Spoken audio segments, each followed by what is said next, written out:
Warning, this podcast has some swears in it. I'd rate it PG-13 at most, but let's just be on the safe side and say viewer discretion is advised. Hang on, I think my audio recording just, stopped. Uh-oh. Okay, we started it again, but, there was, Okay. this long that, Okay. didn't get got. So we have Alright. to, resynchronize. Cool. Let's just, open time.is again and just do that clap real quick, just in case. If it was that small, it won't be that big of a deal. Just, let us know when, Quinn. Alright, we've got time.is up. When we clapping, Quinn! 35. Sure, okay. Alright, we're locked back in.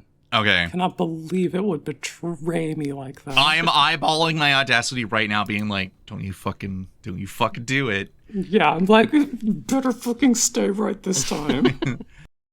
Time to raise your blades, heroes. And check some vibes. It's the Heroes Blade Vibe Check.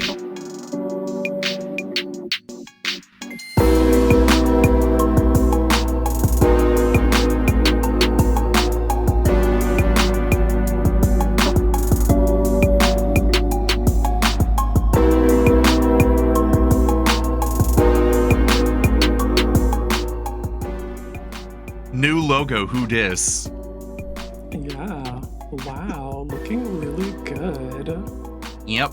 I have once again modified and changed the logo in such a way that I now have to make sure this is locked in for at least 1 calendar year, because otherwise I'm gonna keep modifying it and people are gonna be like, what is this guy doing? Like, it's pretty. I know. The transition where I started and where it ended up is like night and day, but it's very cool. I really dig it. I hope people enjoy it. New episode, and our cadence of like guests is all messed up and weird, but hey, we got Fredo in here. We got Fredo MTG. Hello. How's it going? Good. This is the part where I introduce myself. Yeah, this is usually the part where either we introduce who you. you are and what you do in the magic and... Oh geez, that is complicated. I have a complicated history with magic. Good complicated Don't we all? history. So hi everyone, I'm Fredo. I was known as Greatest Virtue or Virtue MTG, but now just Fredo. Actually, Fredo TCG. I started my content creation career path a long time ago in the pandemic. This was like post-ish pandemic, but people said it was a long time ago. I know. It's crazy. This is kind of towards the end where they're saying, oh, the pandemic's over, but not really. And MagicCon 30 was happening, the first one in Vegas. They opened up what's called the New Perspectives Grant. This is to give marginalized and underrepresented folks a opportunity to come out to the event. They gave out a travel stipend, a Black Lotus VIP pass, which is nothing to kind of brush off. It's a pretty good badge to have at MagicCon. And they gave them to 10 folks who filled out questionnaires, essay, long form kind of answers. I shot my shot, and I was one of the first 10 grantees, alongside Dark Pack. Dude. Thank you. Alongside Dark Pack Cosplay, who you should all know by now. Pretty big now, for sure. Yeah. And it's been a wonderful ride. I started doing MTG streams, met so many wonderful folks, such as our hosts here. Jen and Donnie, Davey, Mr. Bevers. I could go on forever. So the list is the Venn diagram of people we know is actually just straight up sometimes just a circle. Exactly. Great. The crowd's good. And then we be hanging out with cool people. Yeah, and then I went to a lot of MagicCons, did a lot of Magic streams. And I found myself working at a trading card company, working as a marketing coordinator for our games, and now I'm a game development coordinator for TCGs. So I now work on TCGs, which is absolutely insane. Not It is very weird in this space right now, seeing and hearing about people leaving WotC and being part of other TCG teams, like development teams or their social media teams or community management or whatever.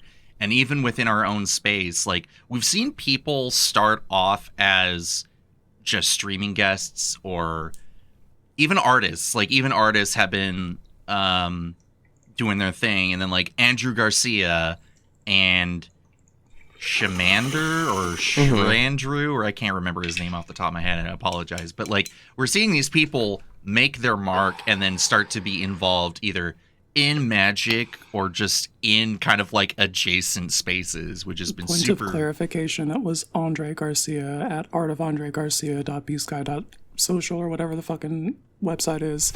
And then the other guy is Shmandrew Art. There we go. Thank you. Yeah, I need to commission Andre to give you an Empress Quinn Rakdos thing. It'd be so cool. It'd be so sick. I don't know what the card the eye reference is thing? going to be. Yeah. Visions of Mana series. Yeah, it's so cool. What a cool thing. Truly some of the coolest portraits that I've seen on the internet pretty recently. Yeah. But yeah, so Fredo, you're now yourself involved in the industry in some capacity now. Yeah. And to just go back to the New Perspectives grant, there are so many folks from like the other ones like Atlanta, from Philly, some of who are now WotC employees. True, yeah. And it just goes to show how much the program has actually helped. And I'm always telling folks, please apply. It will change your life. You get to meet and hang out with so many wonderful folks. And again, it no pressure to folks. You don't have to go down content creation, but it gives you a fantastic insight into the game that you know and love, and opens a lot of doors. So that's also my little spiel of please apply to the New Perspectives grant so that it doesn't go away. Hell yeah, I can't wasn't I mean I sometimes keep tabs on it, but like I think didn't it recently just close for the next set of right now? So For like Vegas. It comes out pretty readily, it comes out pretty often. Reach out to people like Fredo, like there are a lot of people offering to help you out with that Perspectives grant too. So like you want to embellish a bit just to make your writing look good, and you know to hit the right check marks. Like these are the people you want to hit up. I'm personally not even like the way I look at those types of things, right? You know, like when people are doing like stream giveaways and stuff, where I'm like, hey, we're doing it for a good cause. We're doing it for like NAMI, or we're doing it for some like trans rights things, or we're trying to help out a community in a disaster relief thing or whatever. Like every once in a while, like I'll put a donation in and then they'll pull the draw or like the raffle and I'll win something. And I'm like, ugh, no, I don't want it. No, give it to someone else. I need someone else to get it who's more deserving than me, because in cases like this, it's like these opportunities are so huge. Like to have like your flight or your expenses covered to go to these things is like super huge, because going to these events are so expensive. Yeah, travel's a huge expense, and getting that just like handled is an incredible barrier to like getting there removed.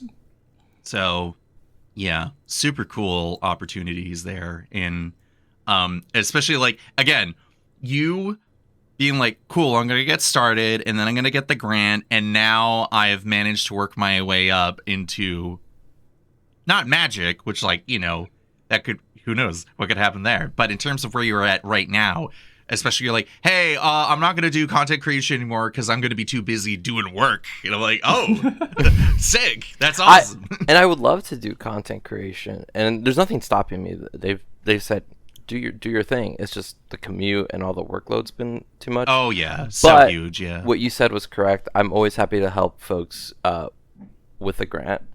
I think if anyone pulls up the ladder behind them, you should not have gotten it. I'm sorry. We need to extend the ladder to more folks and keep helping out the community, because that's where it's at. So,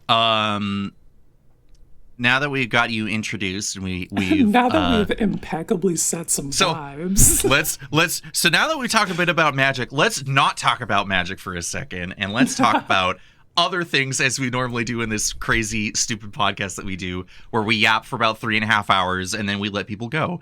So hey, I finished 1,000 Times Resist recently. Again, it is a very narrative focused game. What the fuck is this game? What the fuck? There's so much cool shit in it, and I cannot stress this enough. I cannot say anything. I cannot tell you anything except what I have already said. But I encourage you to go look into getting this game. I know Empress Quinn has been going absolutely through it in Final Fantasy XII, which means if you want the pure narrative game experience detox from Malor Blorbos in the fucking second to last final dungeon, just straight up killing you, go look into games like that. You know, we need more. Anyway, I know Hen was on my case because I was like, oh, I'm playing 2,000 Times Resist, or 1,000 Times Resist, and Hen's like crying, sobbing, pissing, like this game is amazing. I'm like, oh, okay, good. Someone else knows what's going on. Just you. I've seen a lot of reactions that are almost exactly like that on the internet talking about this game, and then there's that other game where you're in like a spaceship or something like that. But both of those people are like, play this fucking game. I cannot tell you why. Oh, the game. I was like, wait, game we were in a spaceship, and we're talking about The Outer Wilds. Yes, Yeah, that one. The Outer Wilds is a game I actually don't know if Empress Quinn can play. It's on like computer, so I have the technical capability of playing it, but will I play that? Probably not. Okay. I know. The moment you said cool narrative game, I said visual narrative games. Yeah. Solo single. You got me. Yeah, I love those. I just went through Dispatch. No online pass needed. You just play the game and you're good to go. No one else to ruin my vibes but myself. Exactly. And honestly, I think the game is gonna ruin your vibes more than whatever you could do. Like this was definitely the game that was like time to reach into your chest and like yank your heart out kind of like levels. And now that was finally out of the way, I was like, okay, I guess it's finally time to like sit down and start playing Expedition 33, which I haven't played too much yet. I've only done like the prologue opening for the most part, and I've done like you do the combat tutorials and all this other stuff. So I'm like, okay, I kind of get how the system's going, and I'm already like, dang, this game is kind of sick. This game's kind of sick. I kind of vaguely know what's gonna happen. I am terrified to know what the rest of the game's going to be like, because that opening was brutal. That opening is just brutal. It's my game of the year. Yeah, and so the Game of the Year awards thing's going on with Michael Keeley or whatever the fuck his name is, the video game award. No idea. Yeah, you're like, I don't watch anything. I don't know. I literally happens, no idea. It literally happens every year, Quinn. Like they had. Okay, hold on. So how do we go from E3, where games happen every year, Quinn? We have to talk about games because they happen every year. So E3 is for fucking people who are selling games. That's not for me, the boots on the ground consumer. Yeah, okay. That's for like distributors.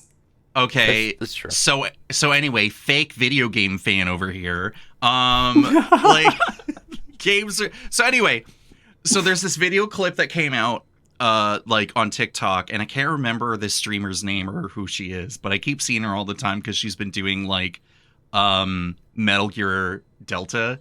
So she's been like dressed up as like Snake and everything, and they were like, all right, let's talk about the categories for nominees. And Expedition 33 was nearly on every single fucking nomination, as it should.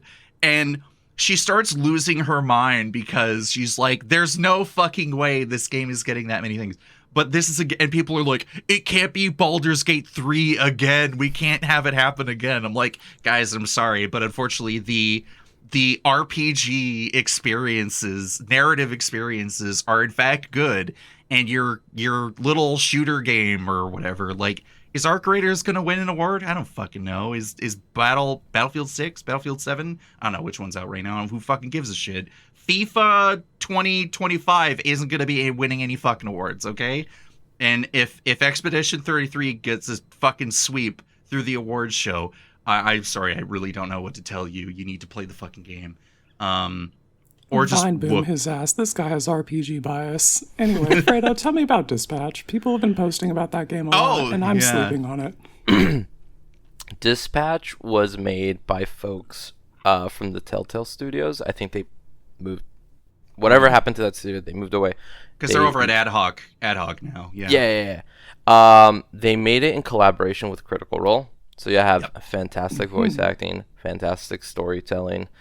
You play as I'm gonna just give you like the sense of the game from the trailer. You play as a man that's kind of like Tony Stark, not as smart, comes from a history of previous Iron Mans, who are called Mecha Mans, and his whole thing is he kind of wants revenge. His suit's broken. He gets hired by a hero dispatch network, so it's like this company that sends out heroes to do hero work. Sometimes it's for rich folks, sometimes it's for people that I can barely afford, like this insurance plan thing. And you're part of a Phoenix program, which your whole job is to rehabilitate supervillains to become superheroes. So that's the whole vibe. There's so many cool characters. You play as Jesse from Breaking Bad as an Iron Man knockoff in a dispatch, in the phone booth. You know? Like, but this game has so much heart and soul to it. There's like a little dispatch minigame, which for the most part, a lot of people have been asking, "Hey, we want a whole video game about this." About this part, yeah. About this part. And everything else in between are these sick cutscenes, amazing storytelling. It was episodic, so you had to wait week to week as they released new episodes. And I was dying because there were so many cliffhangers. The cliffhangers, yeah. Oh my god. I probably know too much just because of the nature of the internet between like YouTube and TikTok. And like I'm gonna sit down and eventually play this game. And we're in the chat with Benoit and Hen and Light. And they're all talking about it at various different points. Hen was late to the party, and Hen's just like, I don't know about this game. And Benoit or Light are like, we cannot say anything, but you have to make your own judgments whether or not you get reimbursed for the game by returning it, or you keep playing, and then Hen can play. I was going to say, by the way, while this is an interjection, because I mentioned the Benoit, and I got to bring this up because I got a quote for you, Fredo, from him. So we were talking about Universes Beyond Legends made in Secret Layers. And we were like, wow, playing against like mechanically unique legends that are really powerful is very terrible. And it starts off with Benoit being like, dang, I played against Storm for the first time the other day, and he's like, wow, she sucks. He's like, Captain America is also on thin ice. I just love Fredo and forgive him for his trespasses. And then I'm like, Fredo is on thin. Fredo and Captain America is on thin ice, but the only thing keeping me on a Titanic-sized rose door is my little Cauldra minigame inside of it.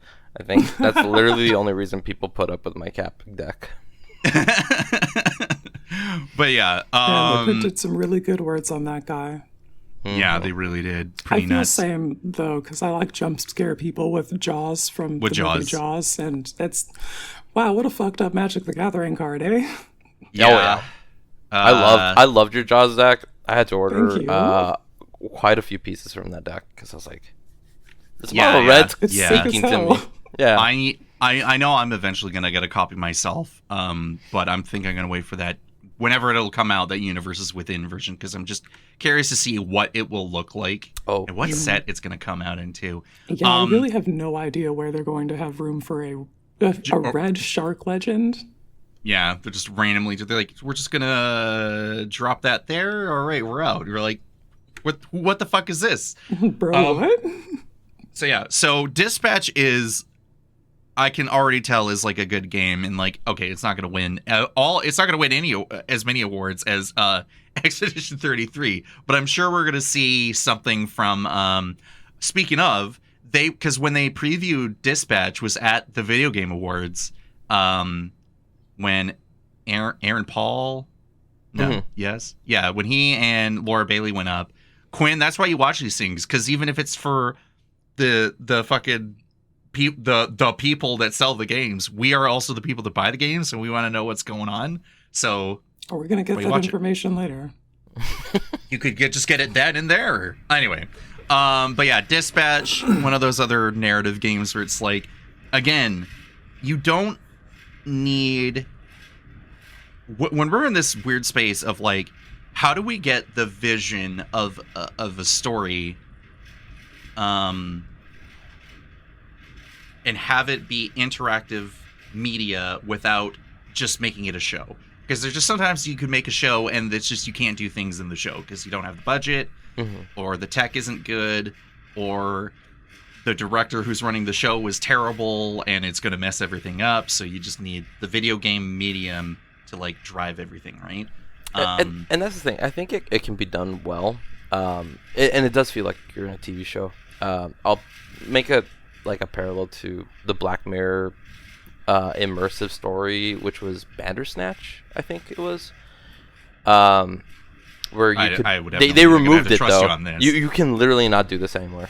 But there are videos of people doing like the maps of how you can play out the story as the protagonist in that episode. But it does feel a lot like that, which to me, I love the Goosebumps, Choose Your Own Adventure books. So I am that demographic for Dispatch. Yeah. Like, whatever little minor variations, right? Like, who's going to be on your team? What are the long-term consequences of this, right? And it's like, I can't remember the werewolf... Among Us? The Wolf Among Us, yeah. The Wolf Among Us. Like, there's only so much deviation that can happen within the structure. Like, they want to get you from point A to point Z with minor variations, but like, you know, you can only do that in the video game medium. You can't really do that as often in, maybe sometimes you could do it in YouTube, like when the Jank Lords, whenever they do their card previews, yes. like they send you on that, they're like, okay, which video are you gonna watch after seeing this mini? To where are you going to go to the quarry? Are you going to go to the wherever? And then they're like, okay, this is the route you need to take to get to the card preview. Which is like, that's really cool, but like, there's still only so much limited room you can do within that visual space, and that's where really like video games do come in. And even though like some people are like, why don't you just make it a show versus like, yeah, but you get to sit there and be the character, and you gotta like get to really be in their head and see their perspective. So yeah, it's a cool game. It is a cool game. Let's see. All right, I'm gonna kill my heater. Hang on. Oh, okay. Fredo, you've been on a horror movie streak? I sure have. I'll talk about two. Because I think, or three, but I'll summarize a little bit without spoilers. Weapons, Good Boy, and Black Phone 2. These have all done so much to push the genre to its limits. Good Boy is a horror movie that you are watching through the perspective of the dog. Nothing bad happens to the dog. The dog does not die. They say this in all the marketing material. The dog is an actual actor. The movie is about an hour and 10 or 15 minutes, one of the shortest movies I've ever seen. But they took forever to film it because it's a dog. You know, the dog does not know it's in a movie, so they had to train it really well. And it's him going through the story with his owner and something that is within the house or in their life terrorizing them. And everything is through the height and like viewpoint of this dog. Nothing is per like normal. So big props to Good Boy for that one. Weapons. This came from, the director was from one of the guys from Whitest Kids You Know, which was a comedy troupe. Okay. Comedy troupe from a while ago. And it explores kind of this man's trauma with losing his best friend, who was one of the guys from Wise Casino, because he kind of tragically lost his life pretty early in their career. I know which one. I know who you're talking about. Yeah. So a lot of his work is actually through grief and like the jarring experiences of grief and death. So that's Weapons. And then Black Phone 2. Who's in Weapons? I feel like I saw previews for that, and I just remember being like, "Who the hell is in that?" I forgot her name. I'll have to look it up as I talk about Black Phone. Let's see. Or Julia Gardner. It's the one with Josh Brolin in it. Okay, yeah. Yeah. Julia Gardner, Josh Brolin. It's amazing cast. Yeah. So hold on, because I'm just trying to. I find it so interesting that we're entering kind of this era with like Jordan Peele being a comedian and also getting into like horror thriller movies, and I'm like, okay, I'll just be straight up, because like I'm not a horror movie guy. Mm-hmm. Sometimes I could barely even be called a movie guy at all, but I still watch more movies than Quinn. But when it comes to the horror movie genre in general, like I'm just not really all about that. So when people are like, "Oh my god, this new horror movie's coming out," I'm like, it's so beneath my radar. Mm-hmm. But when I saw Weapons and like I wasn't sure what it was gonna be, and I'm like, Josh Brolin's in it. Yeah, okay, cool, like whatever. And then to hear that it's like kind of in the horror movie like blanket genre, like, okay, all right, interesting, and made by, again, comedians, like ex-comedians going into this space. Like, they really know how to... Comedians either know how to like make good, just like completely different genres from like being uplifting or making people laugh, but also like perform as performers as well, like serious performers. They just know how to really make it all work. It's crazy. Yeah, talented, very talented. Yeah. And then Black Phone 2 is a sequel to Black Phone 1. Black Phone 1, it takes place in a basement. This kid was kidnapped. He sees like psychically and talks to other kids that were in that basement, like serial killer. And that's the story. Second one is with his sister, who is also gifted with powers, and it's a love letter to 1980s horror, a lot of references, and they take it to a whole different level. Some really good horror movies. Even if you're not a big horror fan, I think these three are like not jump scary, not gory. Like that's not their thing, and that to me is important, because I think good horror tells you something about the human condition and doesn't rely on like shock or just gore to kind of send its value.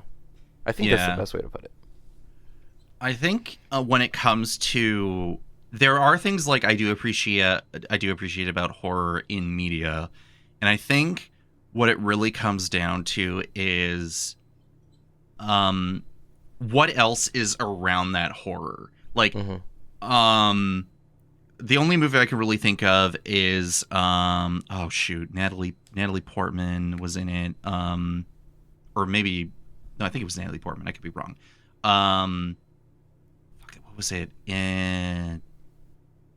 Nope, can't remember. It had the weird fucked up human bear hybrid thing. Annihilation, thank you. Yeah, like, Annihilation was one of those movies where it's like, he goes in this weird eldritch horror thing, and you're not exactly quite sure what the hell is going on, or like all this other stuff. Like, it's just so alien and weird that it's just unsettling the entire way through. And then they really give you some like cool stuff like around the end of it. You're like, this is a weird ass fever dream and it's super fucking weird. I can get behind it because it's not just like, the murderer is some weird indestructible spirit guy who will keep coming back. You're like, oh wow, okay, cool. Like eldritch horror, along with like sort of the ambiguity of it is like really cool.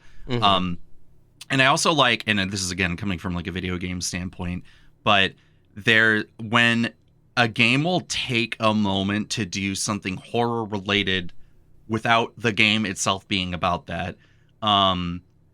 I'll use like Red Dead Redemption 2 and Monster Hunter Rise Sunbreak as an example, which are like what the fuck are you talking about? So in Red Dead Redemption 2, you're going out as Arthur and you come across like a gruesome murder, and then it loops you into like finding more of like these heinous murders before you find like the slasher killer dude. But everything that they do to like set you up to get like tripped up by like this whole thing, like everything feels tense the entire way through, and it does it within the confines of the game perfectly. Like nothing else changes about the game except the setting and the mood and the tone of everything.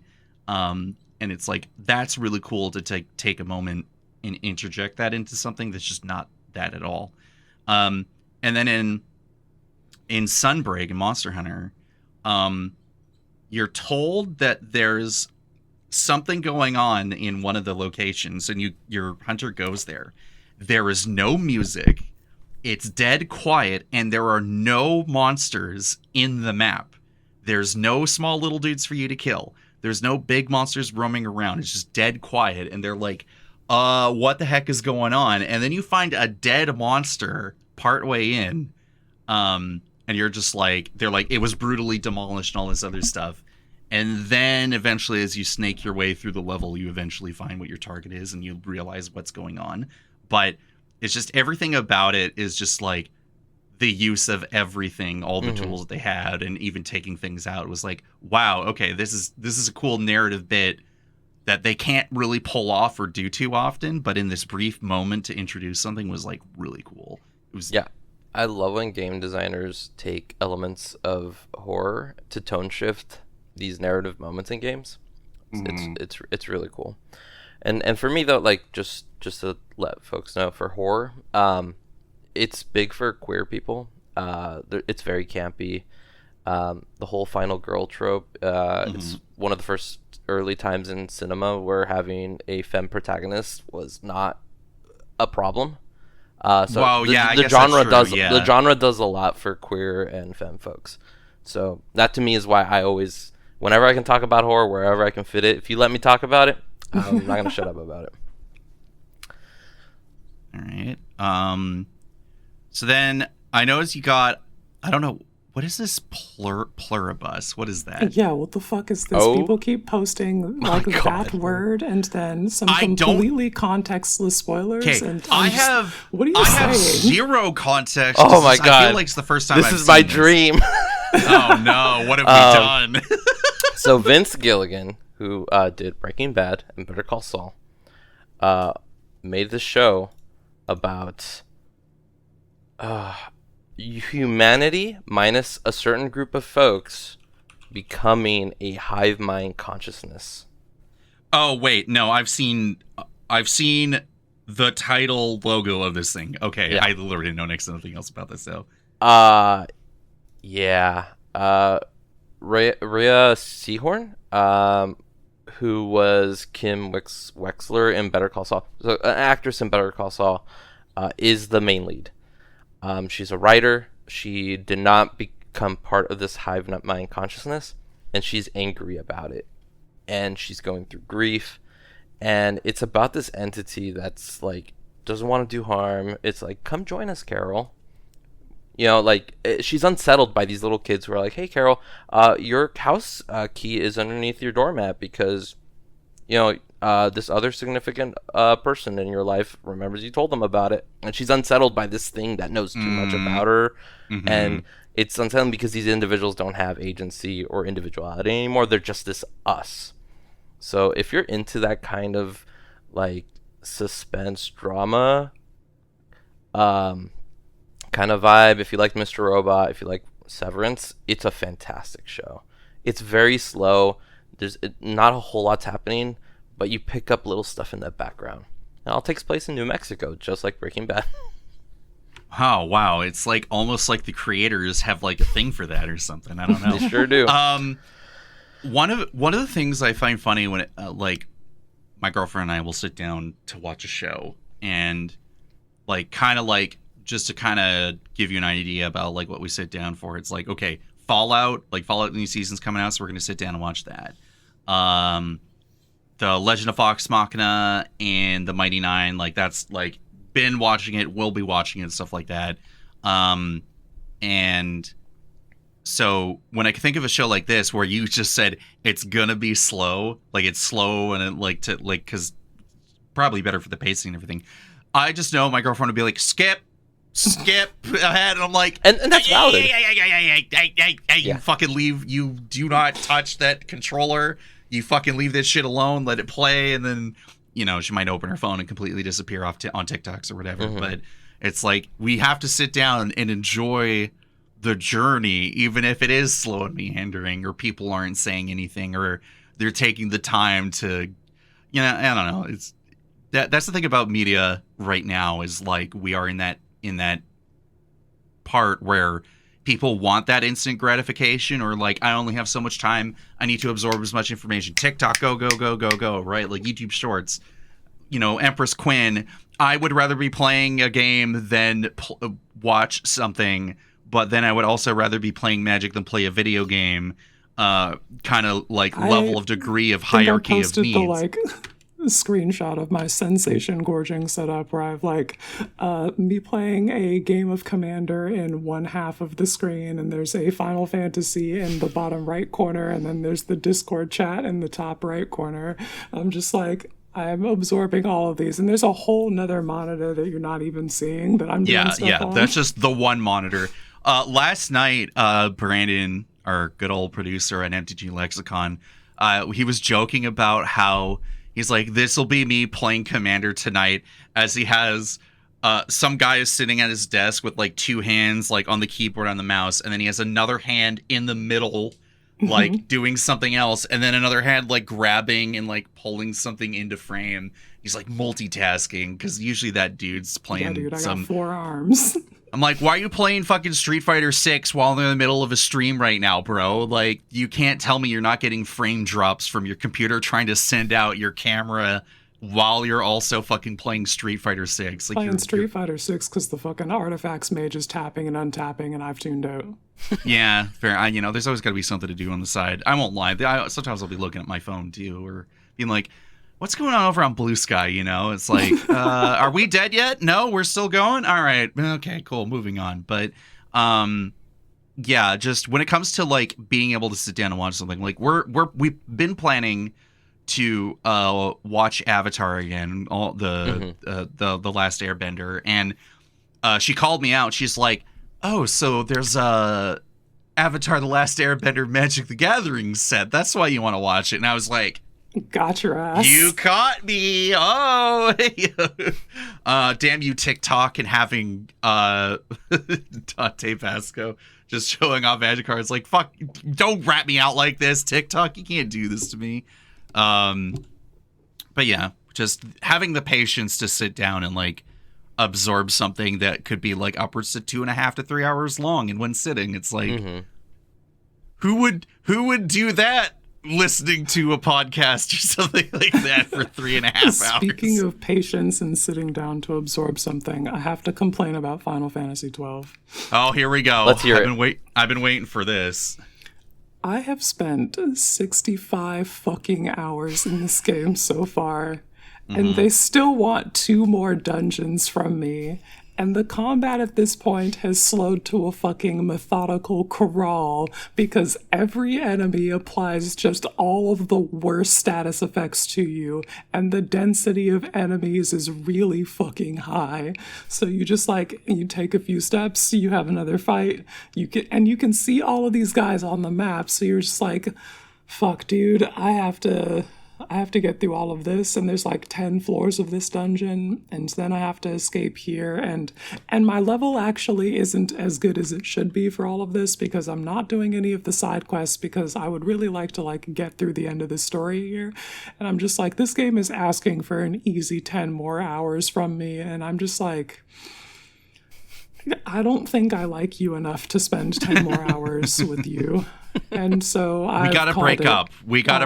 I'm sorry. It's just yeah, so I'm pulling the plug on Final Fantasy 12. We're probably not finishing that unless I turn the cheats on and give myself maximum stats, which is a thing that I could conceivably achieve if I spent an eon grinding, and I don't want to do that. So we can just like yeah. shortcut the amount of time it takes to get to that point where I could have done that conceivably, and then finish the like game on content tourism mode.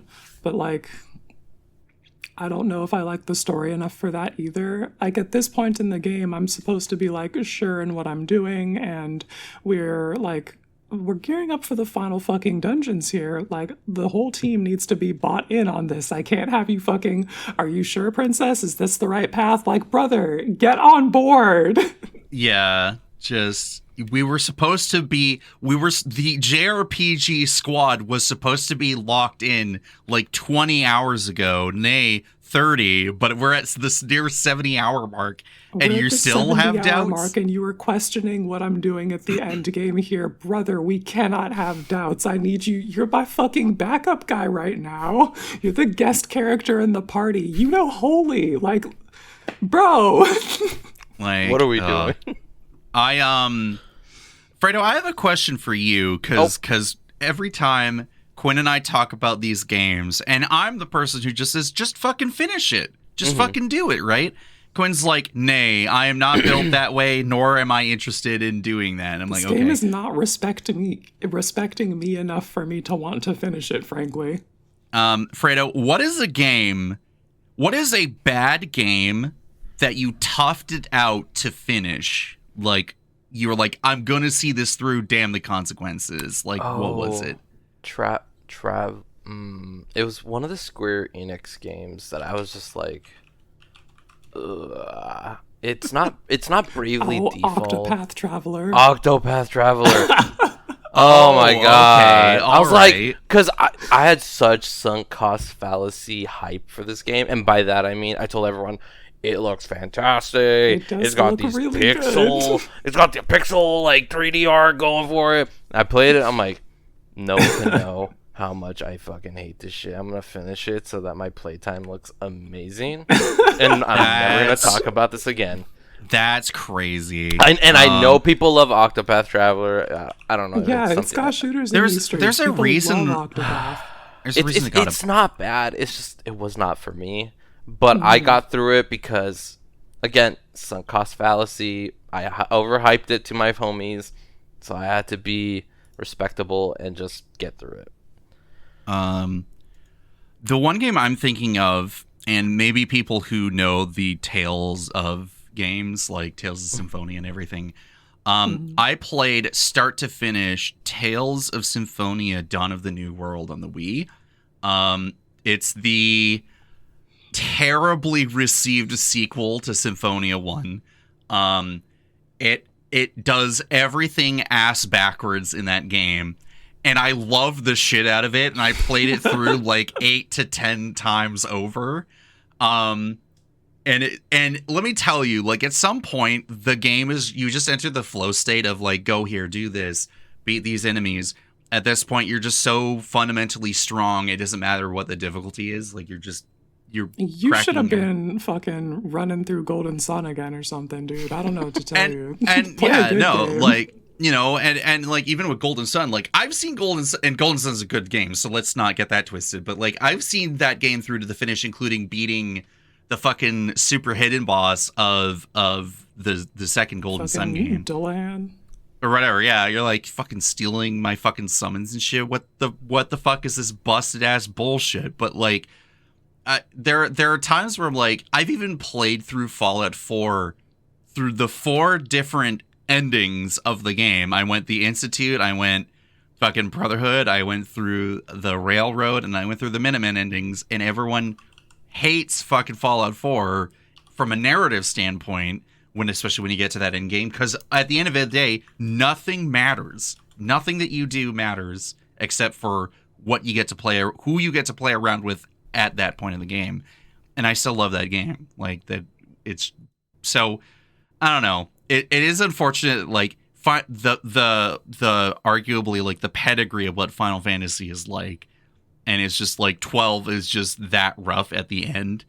And like, they even like and then when it comes to like remaking all these games and everything, or getting them remastered, in like, if some studios can, like, let's say Dot Hack GU, for example, they re-release it and add a new thing at the end of it in the same game engine as it was on the PS2, that tells me you can go in and, like, tweak things as necessary rather than just preserve things as they were for the sake of, they're like, oh, we want to keep the experience authentic. Like, did either of you two see the Grand Theft Auto San Andreas remaster? Mm-mm. No. So they pushed every model in that game through, like, they hit the smooth button in, like, ZBrush or whatever. So all the models are, like, not good. They're terrible. They've been absolutely demolished.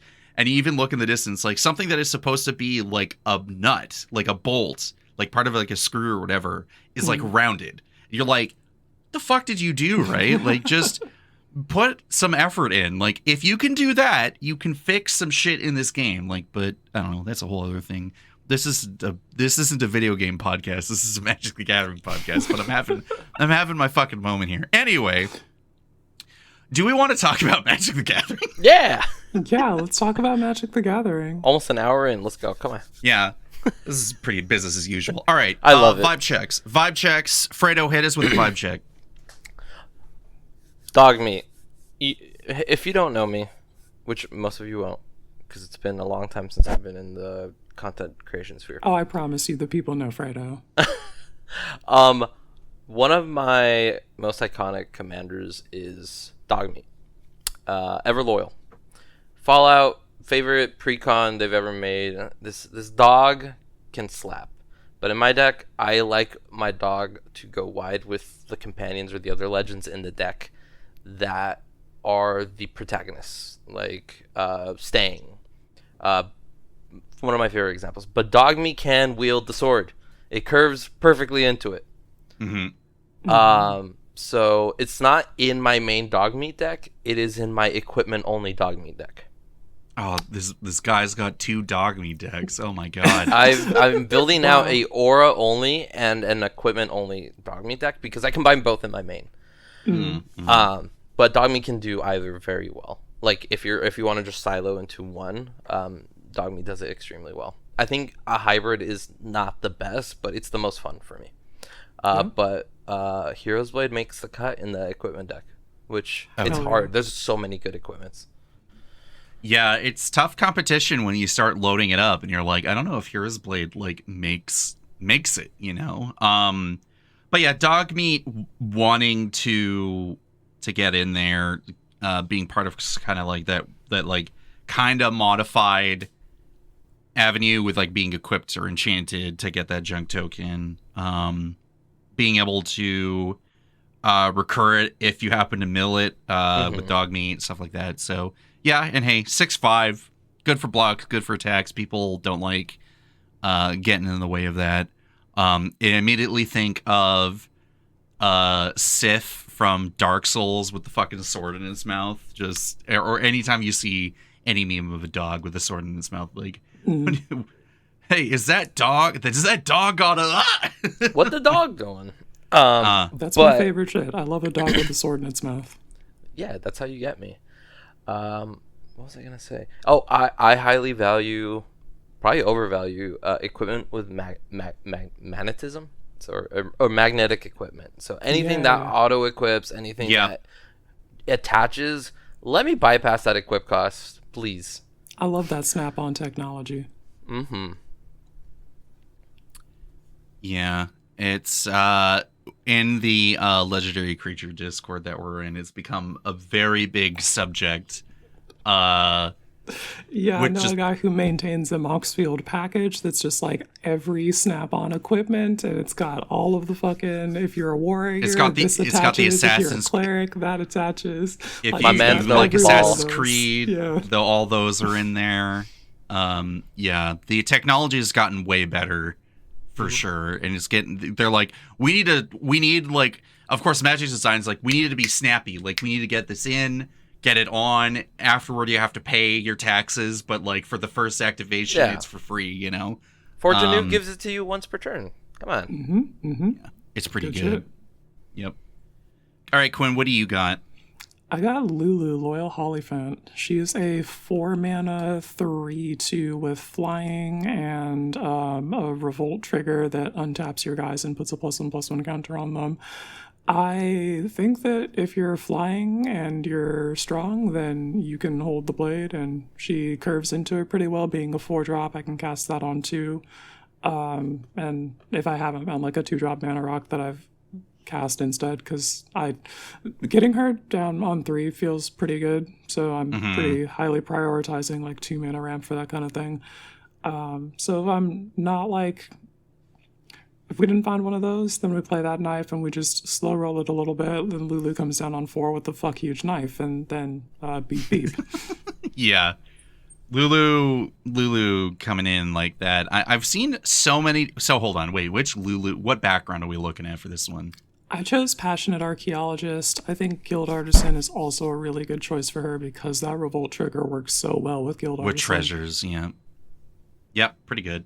I've seen Lulu quite a few times, and everyone always has kind of like a bit of a different take on it. Like, I've seen the Boros ones, I've seen the Orzhov ones.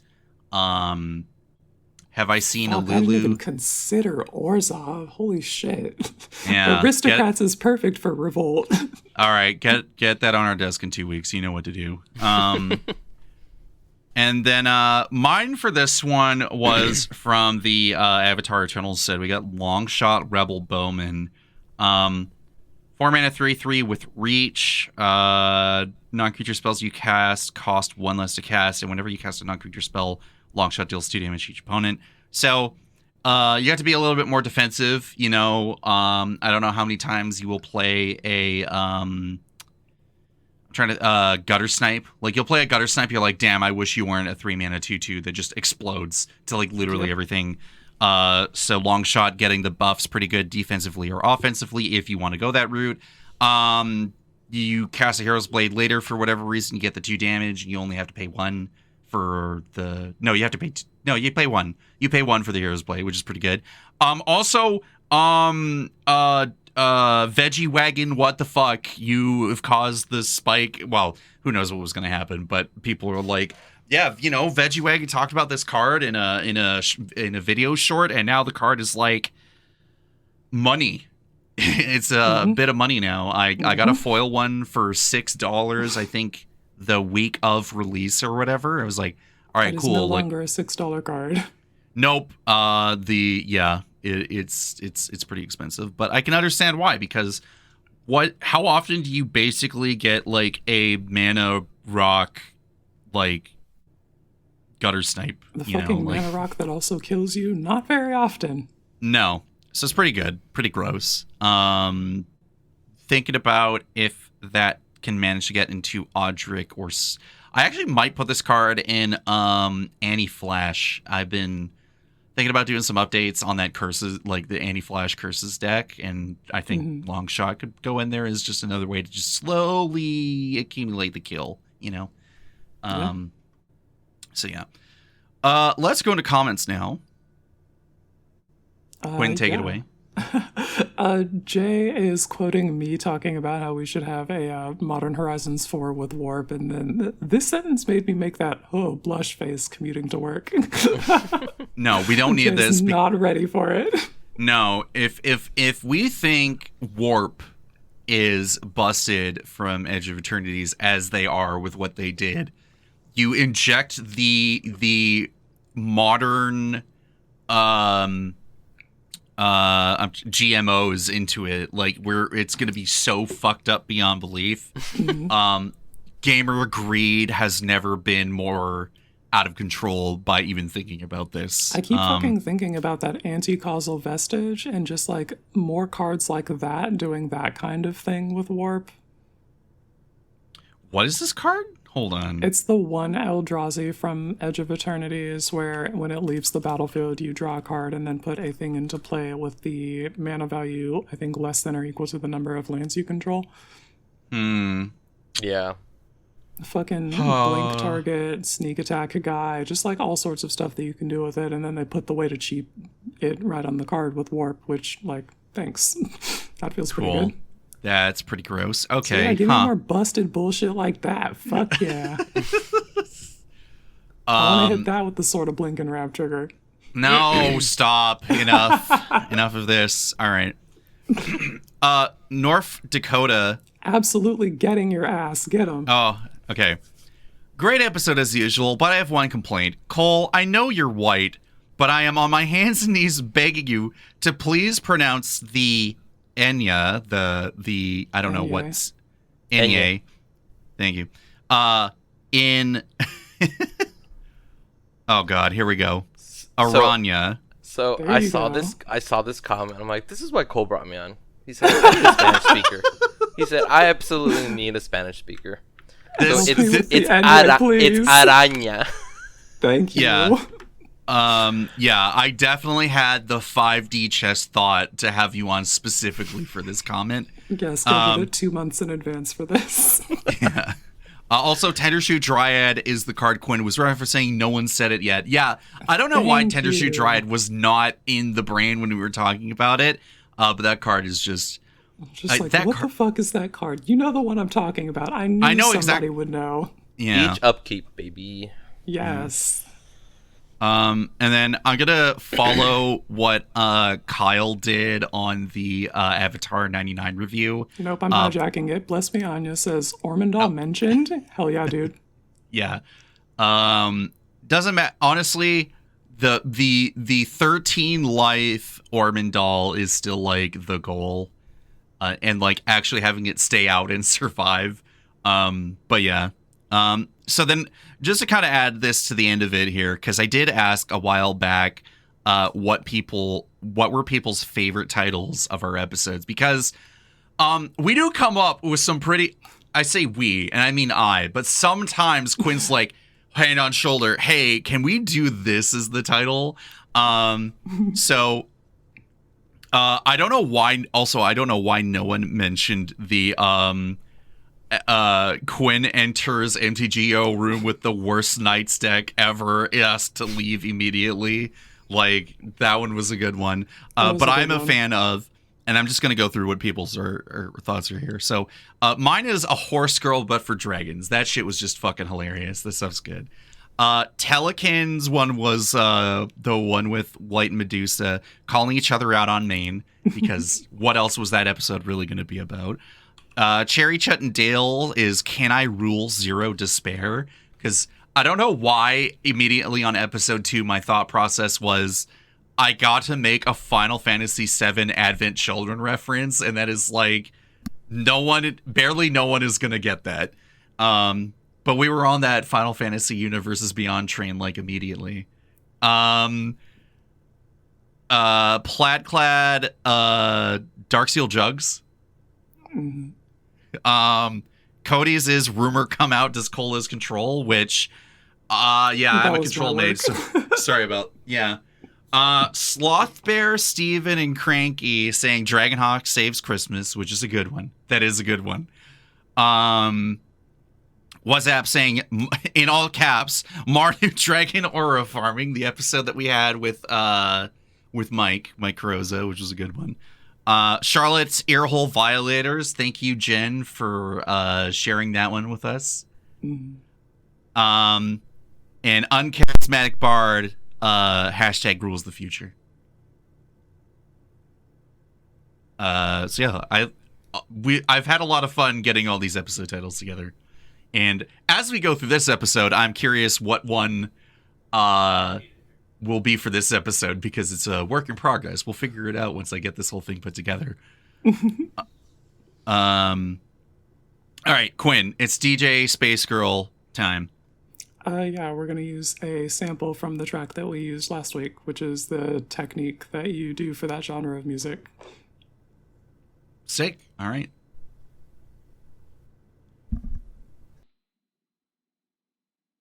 Hey, it's Johnny Mardu. We got a new track from DJ Space Girl. You like GoldenEye pause music? Got that kind of shit going on. Let's check it out.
Cool track. Thank you for terrible transition. Cool track, right? You. Okay. Let's get into and I had to emphasize this because Fredo was like, I'll just put whatever here. And I'm like, no, Fredo, wait, it's about Magic specifically. We're going to talk about creative media, about Magic the Gathering, what people are making in Magic right now. Fredo, let's go over the stuff that you got for us here. Sure. So I've noticed on TikTok and Instagram, where I spend a lot of my time perusing lately, there's a lot of new content creators, which is fantastic. So I'm going to start in a little bit of a weird different order, which is I love when folks extend the hand out and write articles, create content, give folks tech advice on here's how you animate this thing so that you can have a card flying into your videos. Like, uplifting each other is really important to me, so I've linked a few EDH Rec articles about how to be welcoming to folks, whether it's in MTG content creation from Commanzo, who does a fantastic job about talking about their journey from basically Space Zero to all the way to MTG Ambassador and President of Birds of Paradise.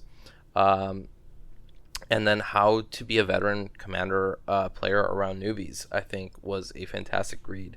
I'm big on helping folks get into the space, whether it's as players or whether it's trying to get into content creation, because I think gatekeeping is lame, and I think we should all try to uplift each other as much as possible. Hell yeah, dude. Yeah.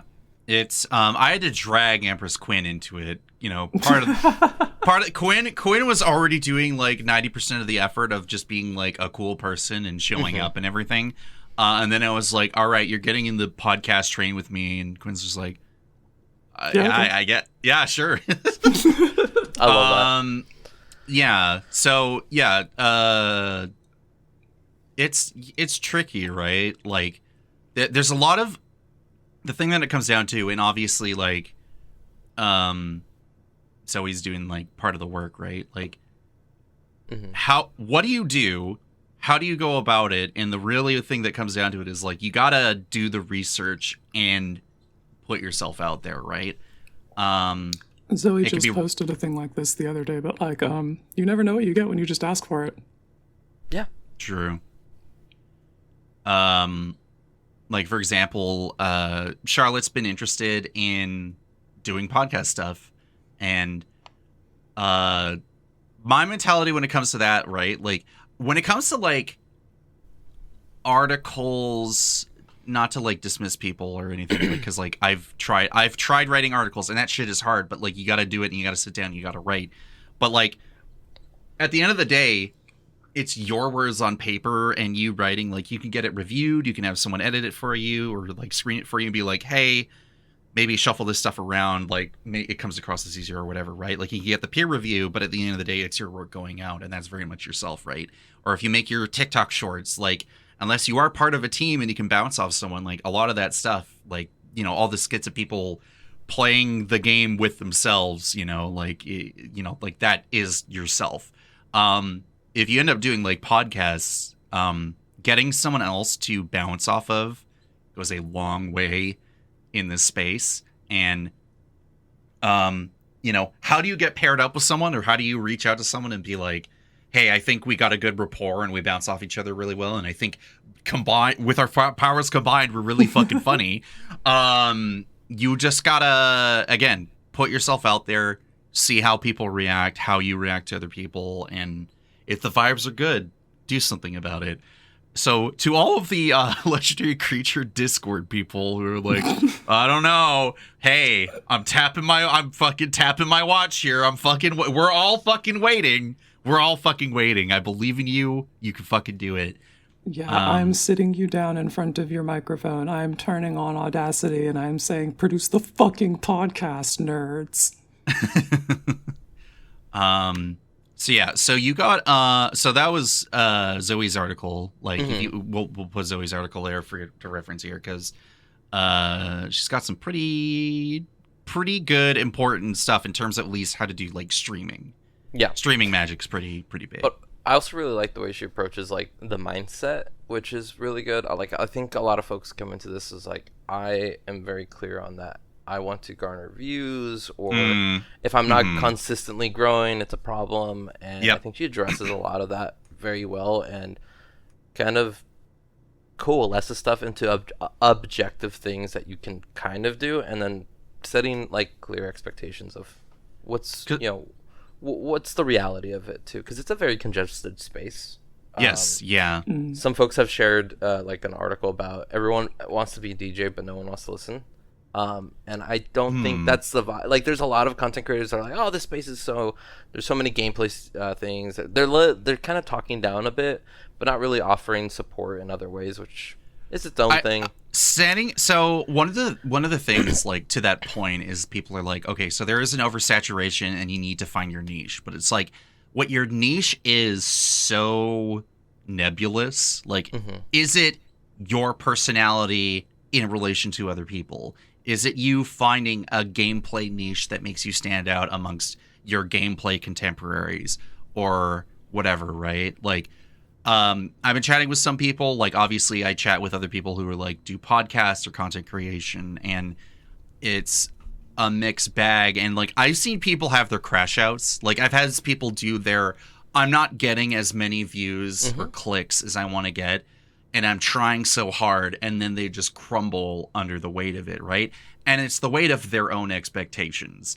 If you had asked me what my thoughts were on about all this, because I've been doing this for over 4 years. So if you asked me year one, I would tell you I was like getting depressed or worried about how things were going.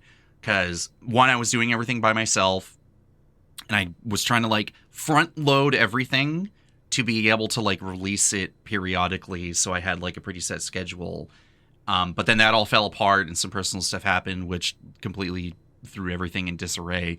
And it's like, doing things weekly, doing things daily to be in this space, like, that is a lot of work to do.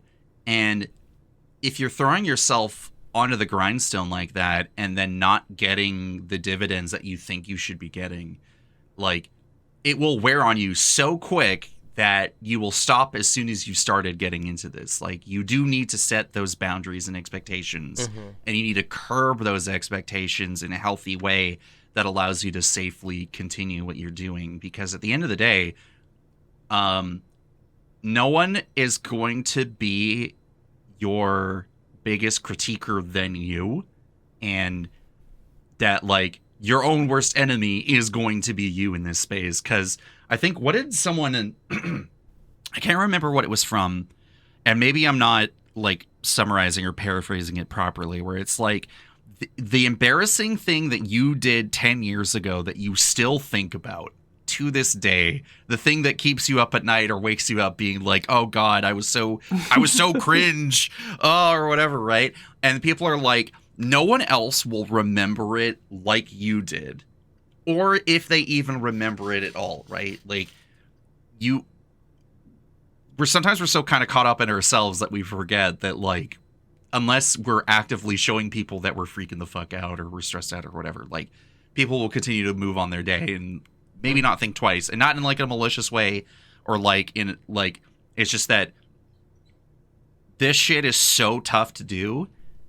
And unless you are part of a team where you're like, hey guys, I think I'm having a hard time with this stuff or whatever, we need to take a break or whatever, right? Like, you need to set those boundaries for yourself to not necessarily flourish in terms of clicks, but flourish just in terms of enjoying the process of what you're doing, right?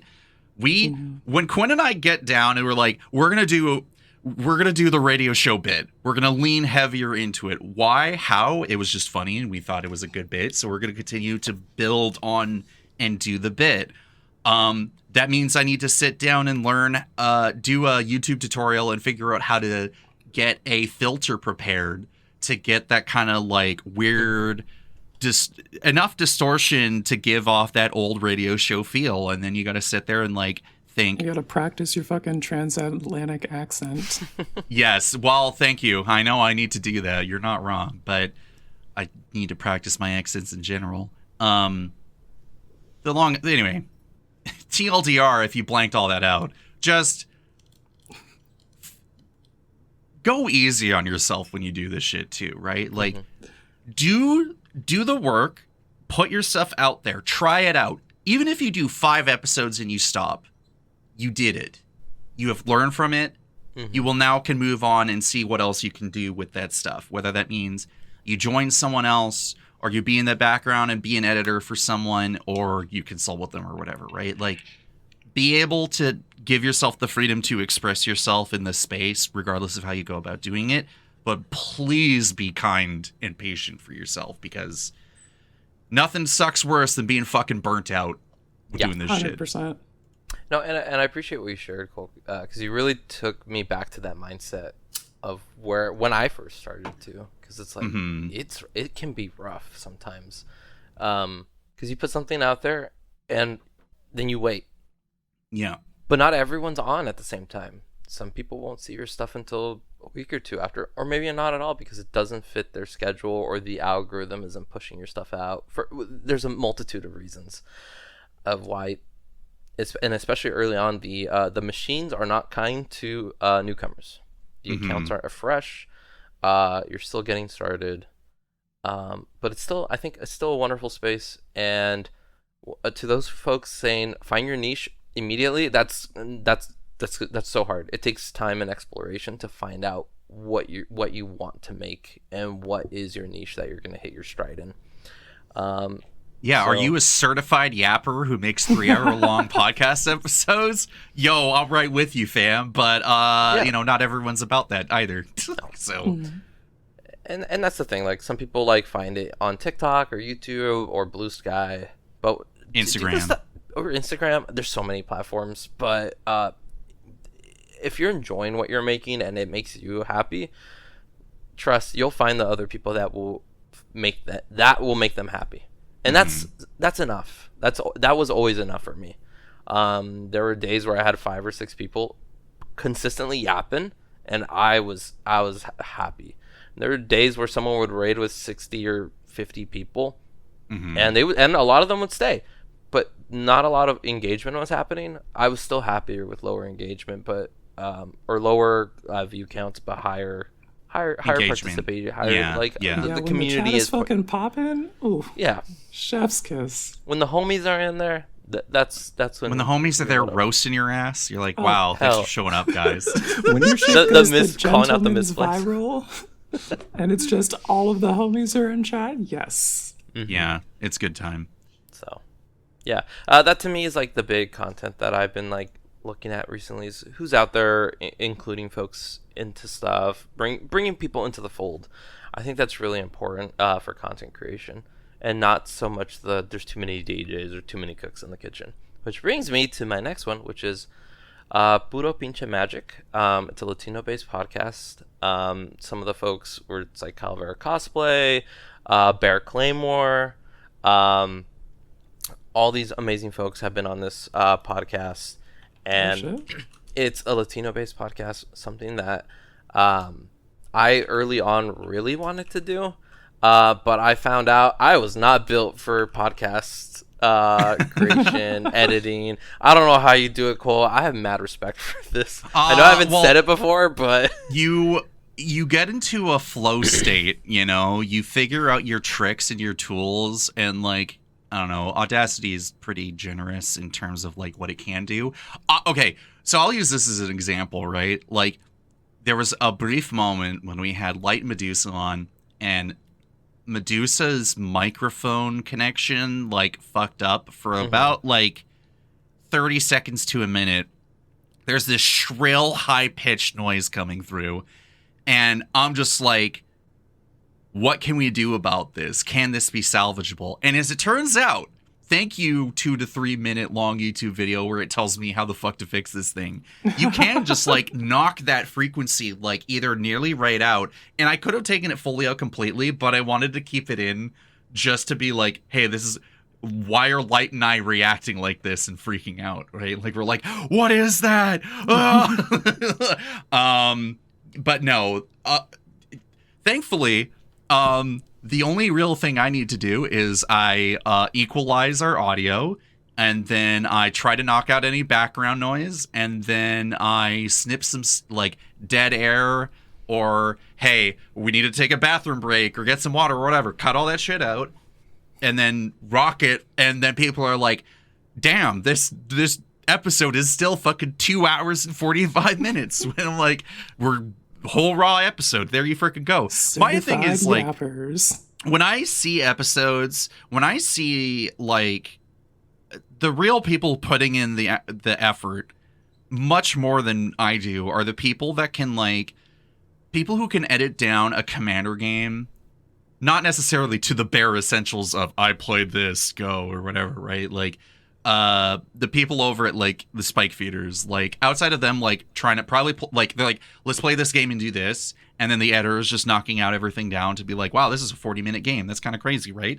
But at the same time, I see like a podcast episode where it's like, oh, this podcast episode is like 32 minutes, and I'm like, I know you guys were recording this for like an hour and a half. Can I get the other hour? Like, I want to know. And they're like, no. I'm like, fine. This is the balance in the world. The hyper editors that get everything down to that low, and then me on the other complete other fucking end of it. But it is difficult. It is difficult to do, to sit down and just be like, you were at first saying, yeah, it wasn't that much work. I just did, and then, and I was like, okay, yeah. No, it's a big lift, and props to y'all for doing this. I think Heroes Blade Vibe Check is such a fantastic podcast, and to me, podcasts are a lot of my favorite content in Magic spaces, because it's like it's like the post-con lobby where you're not playing games and you're just yapping, and that's the gold. Yes. That's the real thoughts. That's just the flow of consciousness of what are the raw emotions that we're going through. And that's why I really like Puro Pinche Magic, is because they bring in other hosts, or they call their guest hosts, Freddie from My Primos Productions. He runs the podcast, and they bring in folks from Latin America, Latin and Hispanic based content creators to talk about Magic. And it's been amazing to see what that looks like on the other side for us as Latinos experiencing Magic, right? Because there's so much in Magic that isn't Latino, but when it is, it's fantastic and it's amazing, and we get to talk about it. I'm looking at you, Ixalan. Yes. And you know what that means for like international distribution, international spheres of Magic. What does it mean when WotC stops translating stuff into a language? I'm still shaking my head over that. Like, what the fuck? Yeah. What does it mean when the secret layer Pride isn't available in Latin America? Like, what are the consequences of that? What does that look like for those spheres of communities and cultures? And what's really cool about Puro Pinche Magic is they mix in Spanish into the English, and very often they'll repeat what they say in English, so that you're not lost entirely, even if you don't speak this Spanish. And they have folks of mixed fluence. So what I mean by that is, like, not everyone is fluent in Spanish. That goes onto the podcast and speaks. Sometimes within the community, there's a thing called no sabo. Do you guys know what that is? No idea. It's kind of like I'm an ignorant white boy. I have no fucking clue. So when you ask someone like who grew up with like Latino parents who speak Spanish, and you ask them, do you know Spanish? They'll say no sabo, which is like a very non-Spanish way of saying no sé. So it's kind of a play on words of like, they don't know Spanish, so we'll call them no sabo kids. It's not my favorite. It's a big thing in the community and the culture. But they don't really do that, and I think that's wonderful and amazing, because it feels nice to be able to speak Spanish with other folks that speak Spanish. But sometimes that's not always possible, and it's still good to respect and appreciate those folks for where they're at, because some of them are not responsible for what their parents didn't teach them. That's what it comes down to.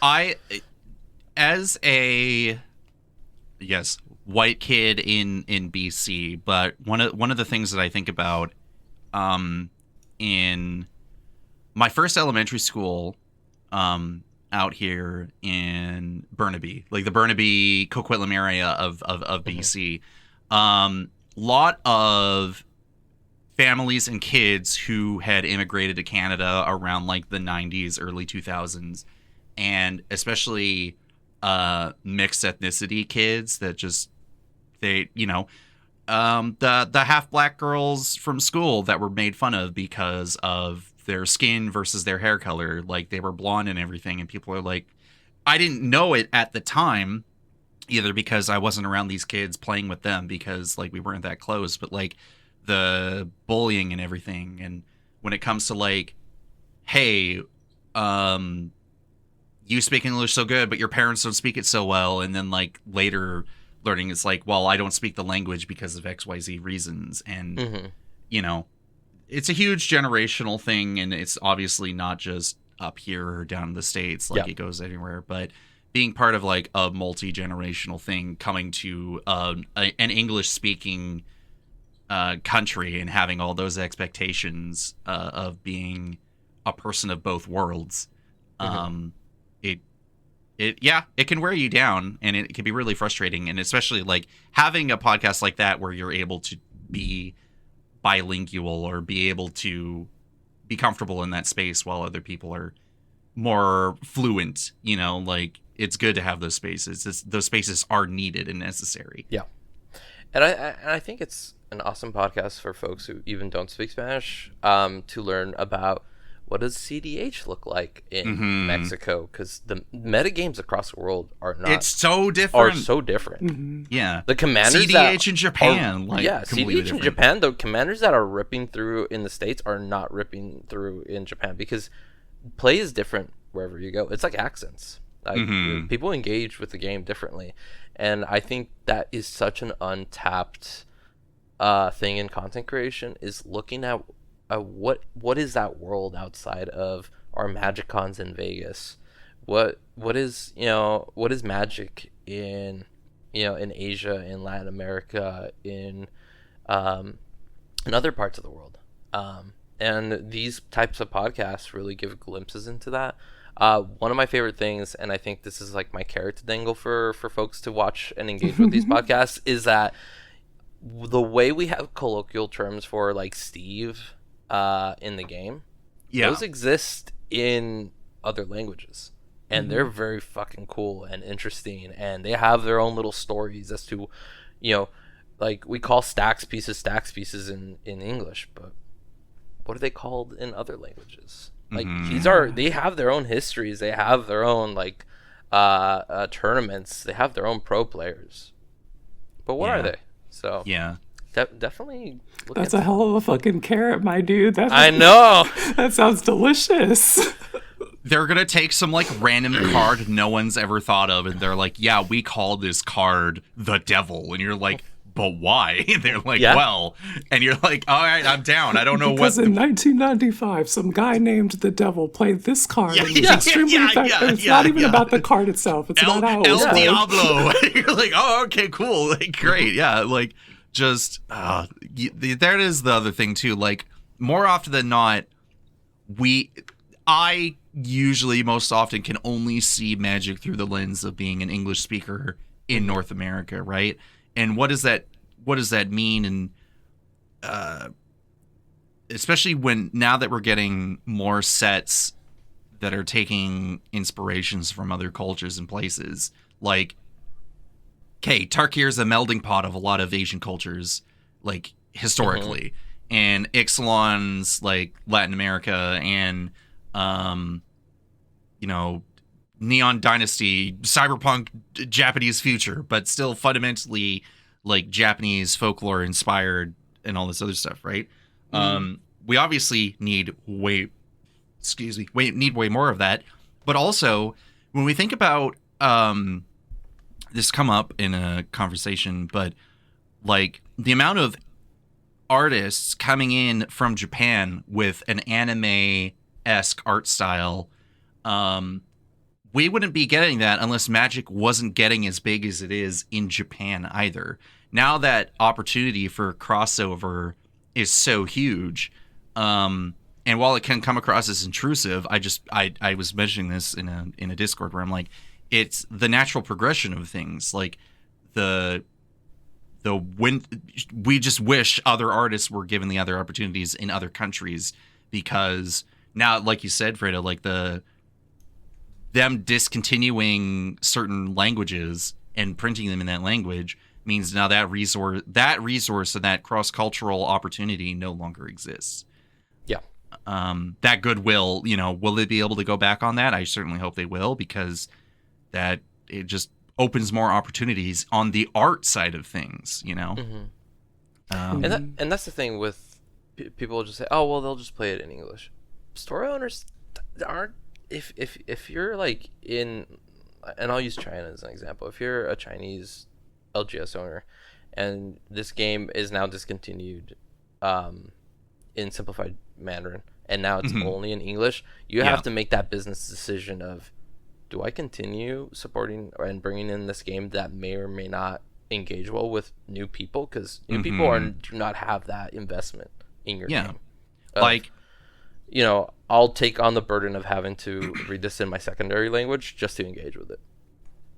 I'll use one of my LGS as an example. I say one of them, but like the one I go to more often than anything else. There was kind of a joke or like kind of a thing where if you bought a card in another language, it was obviously going to be cheaper at this particular store. But the problem was, if that card for whatever reason like spiked up in price over the years, or it was foil and that became more of a commodity, and you wanted to either trade it back or trade it in or whatever, like then it came up of, well, we sold you the card like 10 years ago or whatever, and it's in Chinese or it's in Korean or whatever, but like, well, now we don't want the card because it's not in English, and their clientele and most of their sales are going to be from English cards. But they're also the people, the small group of people that are like, well, I am getting an all Japanese language commander deck together, and I so happen to be looking for that card. You're like, great. But that is so far in between just because of where we are geographically. And that's just in Canada.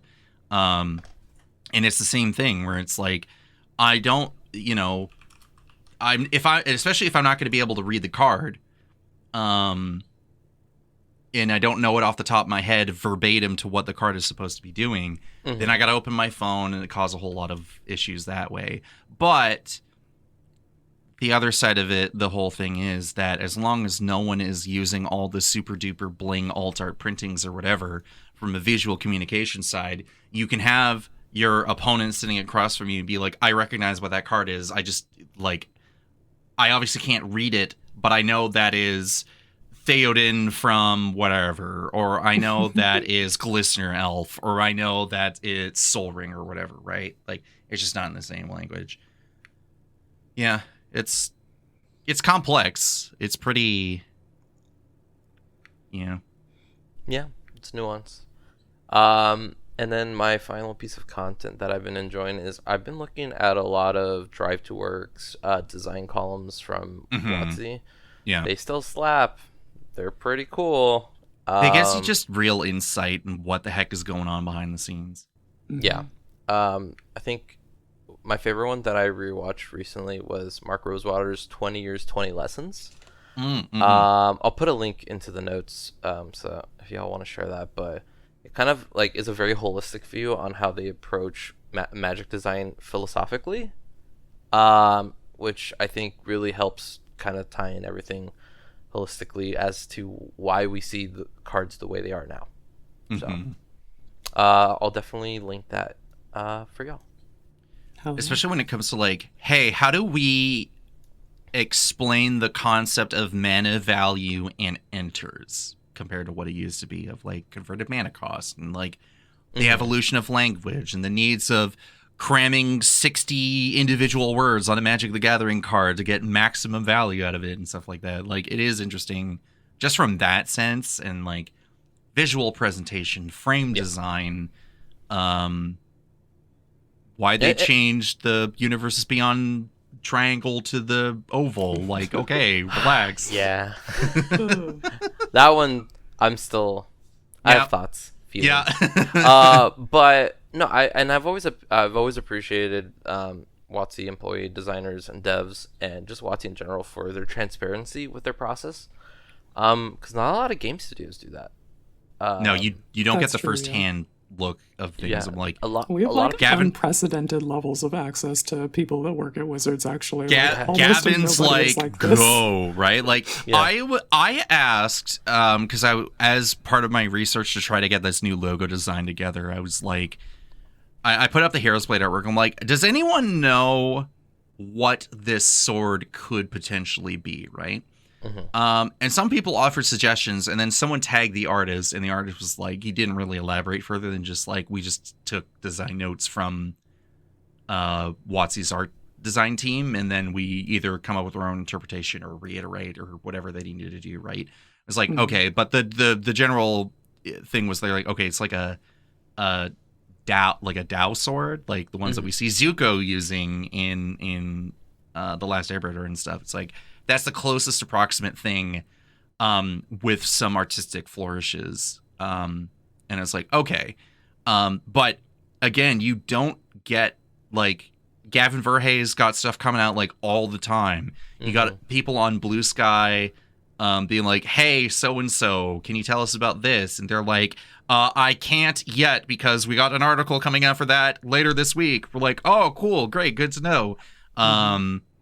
You don't, like, I don't know, how often do you have like a game dev studio talking about their video game, being like, yeah, this is what we're doing like right now, giving you the full sneak peek? Like, not a lot of people do that. It is pretty crazy. And we're pretty spoiled because like we'll have folks come out of the woodwork be like, I'm on the limited design team and this is our thoughts on this exact uncommon. I'm like, that is absolutely fucking amazing. Thank you. I love that you are willing to communicate with us. Yeah. Good stuff. Awesome. We'll have all the links for all the stuff that Fredo was talking about down there. So thank you for that. Quinn, what do you got? On the topic actually of like inclusivity and such, we've got an EDH article from Cass at Strixhaven Dropout on the websites about the top 4 times Magic learned to be inclusive. And she shares her experience with that being like a Black queer woman in Magic the Gathering and times that they saw themselves reflected on the cards and found that like really resonant with her. And that was just like a really good read for somebody who's also Black and seeing myself reflected on cards with like Zimone from Strixhaven in particular. That's like the avatar that I actually still use on Arena because that's like the first Black girl that I had available. Yeah, it's cool. Cass continues to be one of my newer favorite new writers in the space right now. Because it's not just about the game pieces, it's about everything else that encompasses Magic. And then I look over at my Bluesky and she's just like, well, another Rancid Vibes game of Commander. I'm like, oh no, what is there? Part of me is like, oh, that sucks. The other part of me is like, what's you going to come up with as like an article? Because sometimes those experiences really do influence like, hey, what do you do in these moments when you can't keep your shit together when a game goes bad or like whatever? But sometimes you just have to deal with somebody putting Vorincleg's Voice of Hunger in the command zone in bracket 2. You would know a lot about this, wouldn't you, Quinn? It's fine. I'm having so much fun. I'm so glad he's free from the Game Changers list. I immediately knocks on door of the Commander format panel, be like, hello, I just want to talk. It's okay. Inclusivity right now has been so huge. Like, I'm thinking about how popular Alesha has continued to be over the years. Yes, my queen. Like, let's make a new version of her and let's have people champion having her as a commander because she's been a Magic trans icon ever since she came out for the first time. And the card also just fucking whips. Like, and then let's also give the dolls Felithar several years later. Yes, exactly. We'll talk about Felithar in a second. We'll talk about that later. But Felithar supremacy.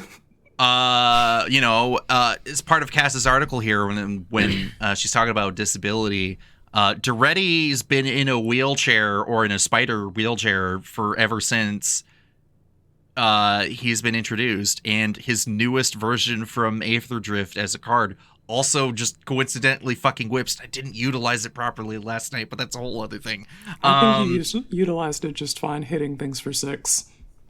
Or 7, yeah. That did do the job. But yeah, just Magic has had a long history of characters that didn't get as much focus as when they were introduced, and now we're entering the point where a lot of these characters aren't just generic white dude. And why have we not darkened the skin tone of Chandra to reflect the fact that she's freaking of Indian descent, or all this other stuff, you know? Great question. Anyway, moving on. But yeah, no, let's go check out that Kaz article. Kaz is writing some good stuff. I love seeing what she comes up with.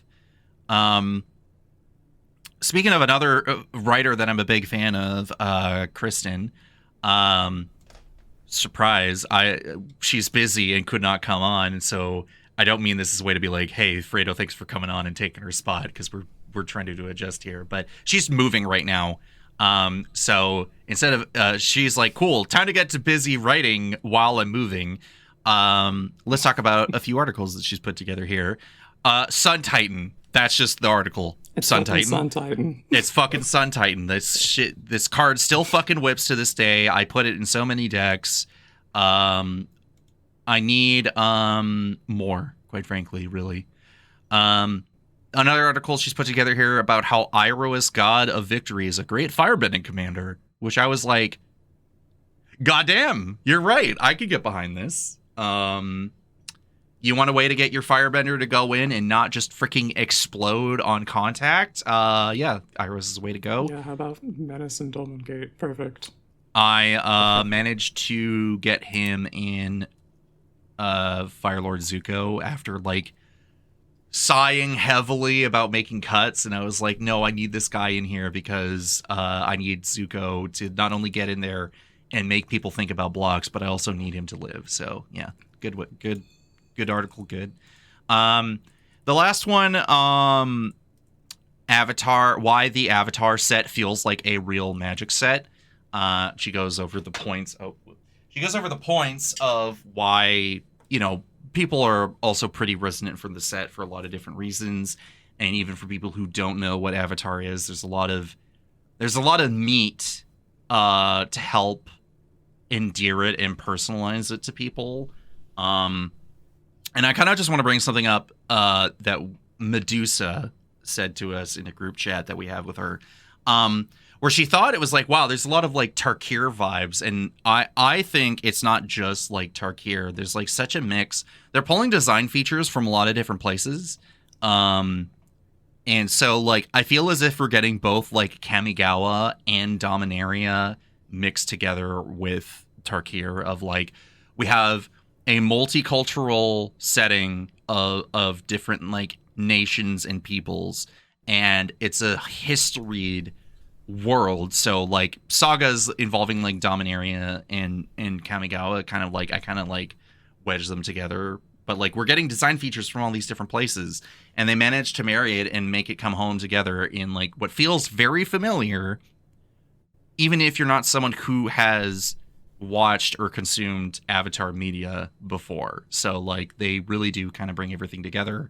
And at the end of the day, like if the designs are so resonant, you're going to have the people who are like the universe is beyond haters, the certified haters, and they're like, fuck, they got me. At the end of the day, mechanically, you have allies, and you have animated lands, and you have big colorless creatures. It's a Zendikar set. And oh yeah, and it's also Zendikar too. So like yeah, like we, you know, marry it all together in this wonderful melding pot, and you got a pretty good set. I also heard Limited's like really good. Yeah, I've had a pretty good time playing a bit of Limited with that. I think I've done like 4 drafts of Avatar so far.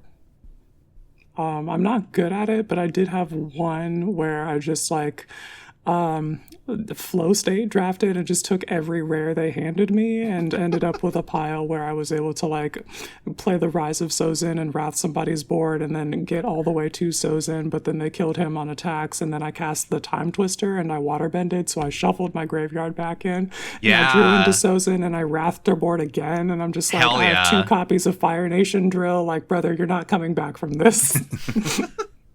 Damn. That's pretty awesome. Fredo, what are your thoughts on Avatar? I have a comparison like conversation that I like to go into, and it has to do with the Spider-Man set, which is kind of diametrically opposed in terms of reception and Yeah.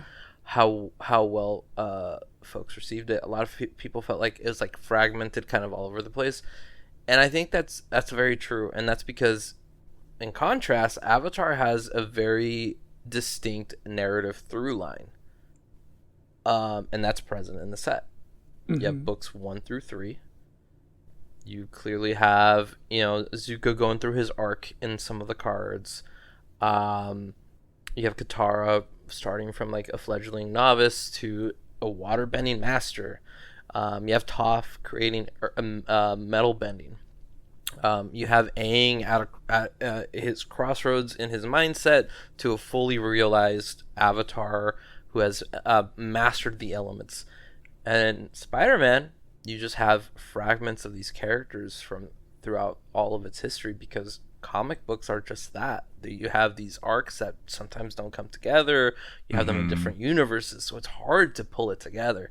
But when you have an IP like Avatar that had such a strong reception and masterful narrative and storytelling, you have so many cool things you can explore, from the the owl librarian who's sick, the planetarium. There's just so many little like nuggets here and there, and as someone who's enjoyed the show, they wrapped it up so well, and each of the keywords were, I think, well done. I do have one gripe, and it's airbending.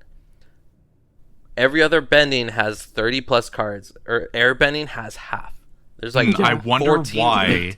I did do the math on that. It is like something like 14 cards with airbending and 22 to 24 of the other bendings. Yeah, and waterbending is kind of unchecked for me, I think.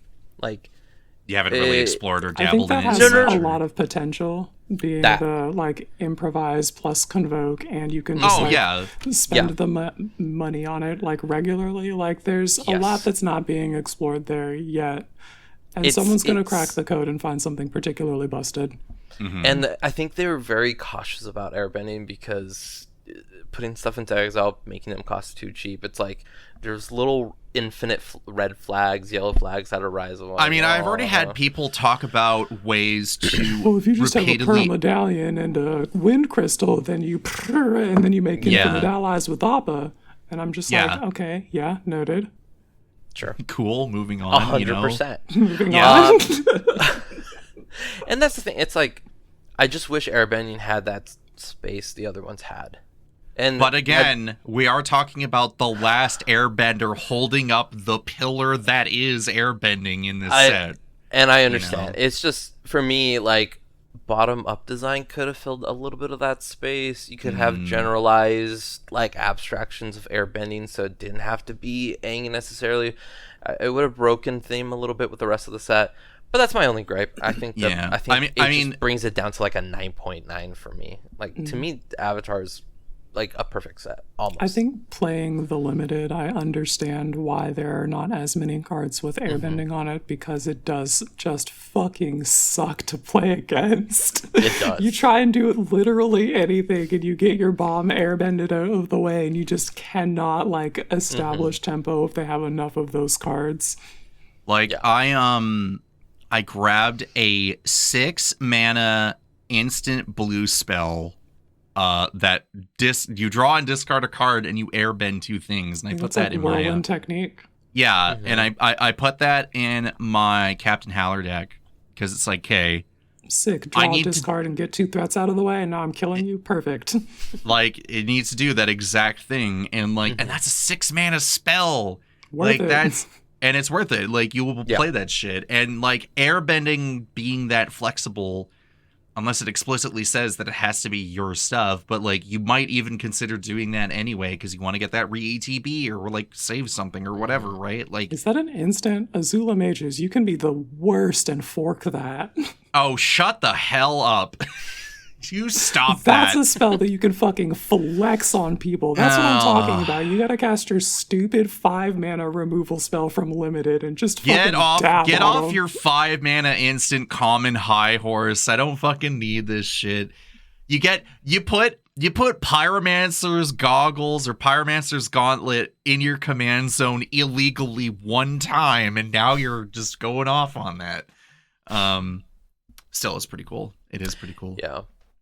But yeah, Avatar just like, yeah, the unfortunate part of comparing it to Spider-Man is it just looks really dang good in comparison, and there's really I no... think we would have a very different opinion of Spider-Man if they had just kept it to the fucking 5 flip legends in a secret lair. They would have been like, whoa, holy shit, Yeah. Spider-Man whips. Yeah, it would have gone, people like Gwen Stacy, woo, like Whoa, Miles Norman Morales. Osborn, holy shit. And you have to fucking make the things match. If you're going to put it on the digital client, it has to be the same card. That shit is so embarrassing, dude. Yeah, let's not elaborate on that. That's just... Anyway. Sorry. One more gripe. Korra. Okay. Yeah. I have fear we're not ever seeing a Korra card. I get it. Yeah. Not enough interest for a main set, but give my girl a secret lair. That's what Medusa's been saying. Like, I would like to see that. Yeah. The secret lair. That's enough. Korra and Asami, Yeah. Mm-hmm. please.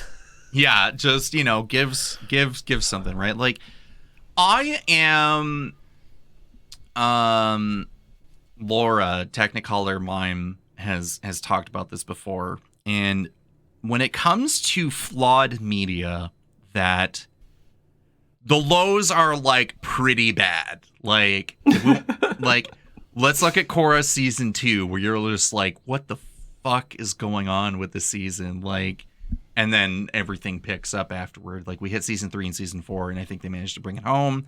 I think overall, The Legend of Korra is like, not like fine. Like, I think it's good. But people really do just fucking ride on that, like the pitfalls of like this shit, right? And I just think that like when you do have those moments of like something is bad, it really does make the good moments like really stand out.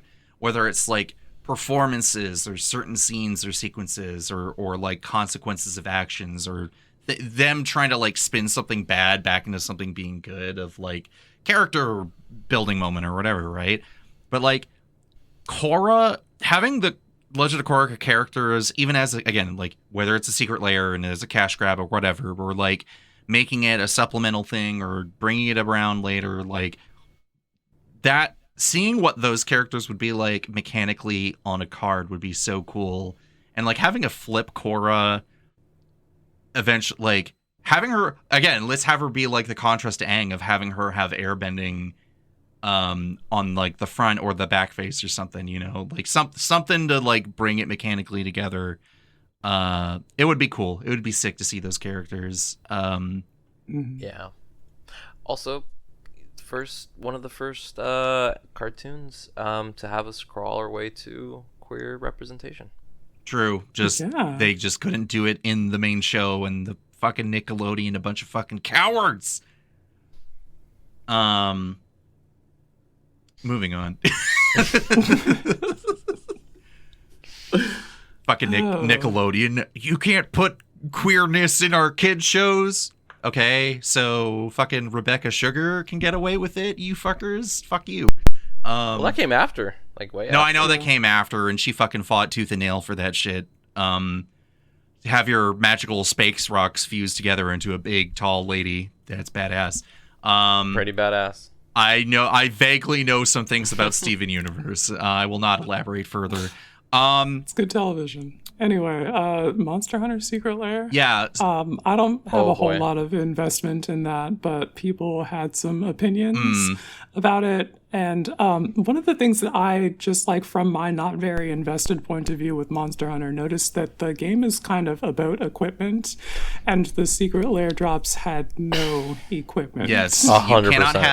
You cannot have equipment brained Empress Quinn be like, wait a minute, what the fuck is with that? That's how you know you Like fucked literally up. video games are so like they're very equipment pilled, and that's why they do mechanically mesh pretty well with Magic the Gathering, because we have that whole ass card type that we can do, and we can put the fucking Buster Sword on the Buster Sword, and you're like, that's the Buster Sword from the game. Well, they with have the wand. they could literally pull a Final Fantasy 4 Mirrodin whatever take on it, where or make living a fucking weapon. hunter token when Yeah. the dual blades enter the battlefield. Yeah, like Yeah. you know, and 100%. like you have a lot of references for that. So like even if so I don't know what the end result's going to be. The fact that they're pulling the Monster Hunter Secret Lair and they're going to come back with a revised version at some point. They said next year, which you know I wouldn't expect them to come up with brand spanking new everything within the next calendar month. Not going to fucking happen. Yeah, absolutely not, because this is a bunch of like art that they did have to get commissioned and Yeah. painted for the set. So like that type of shit takes time, and I get all that, and I hope that that art gets used somehow, somewhere, because Yeah. otherwise it just not seeing the light of day ever would kind of suck. It is Yeah. so insane to me, and part of it could be fan reception, and part of it could be Capcom being like, what the fuck, and who knows, right? Like, this is a universes beyond Secret Lair thing. It is what it is. But the fact this happened, that they pulled it back, or like, we will fix this and come back to you, that is insane. I can't believe they did that. People are like, maybe WotC's changing. Okay, let's not get our hopes too high. Let's calm down. But I do think this is really good for Monster Hunter fans who Yes. were extremely let down by the initial offering of that. there's some people who are like reluctant. There's some people who are excited to just be like, yeah, I want to play fucking I want the Brachydios. Rathalos to do the 3 fireballs that fucking Dracuseth does. Yeah, like sure, whatever. I was not to be like I was willing to accept it, but I was gonna grab maybe some like the monster reskins. Like I was like, sure, yeah, who wants to play more Dracuseth? But yeah, if they come back with a bunch of equipment stuff, I'm in. I'm fucking in. Let's fucking do it. Let's get all 14 weapons and let's revise the Big monsters. hammer. Yeah, just I want my gun lance. I don't know what I want the gun lance to do, but I want my gun lance now. I don't know. It's just like Sure Strike Trident or something. The thing that you can like. Okay. tap and unequip it to Hey. deal Whoa, damage to hey. We face. can do better. We can. Mechanically Yeah, it auto-equips unique. later. I don't know. That is the slippery slope, because then we go back to Benoit's comment about Storm and Captain America of having these mechanically unique secret layers. Fucking Jaws. I love Jaws. I want Jaws, but also, what the fuck were they cooking? What the fuck? But I think That the is- Sony ones strike a good like balance I of think strength. that's the thing. Like, okay, Alloy, whatever. I barely paid attention to her because she was Simic, and who gives a shit? But meanwhile, all the fucking No. Horizon Your man fans, said, "I don't read Simic cards." the Horizon fans are frothing at the mouth. I am so sick and tired of The Last of Us, and now The Last of Us fans are frothing at the mouth too. And whatever, the fact that Ellie can be paired with Ellie is just hilarious, and whatever.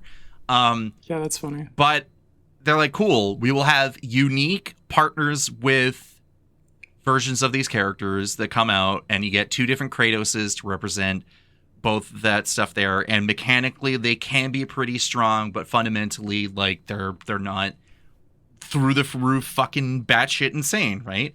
So if they do something along those lines where things are moderately kept in check, then I'd be like, great, let's get our mechanically unique Secret Lair drops and also make them print to demand again, and then we'll be fine. But we will have to wait and see what's going on with that.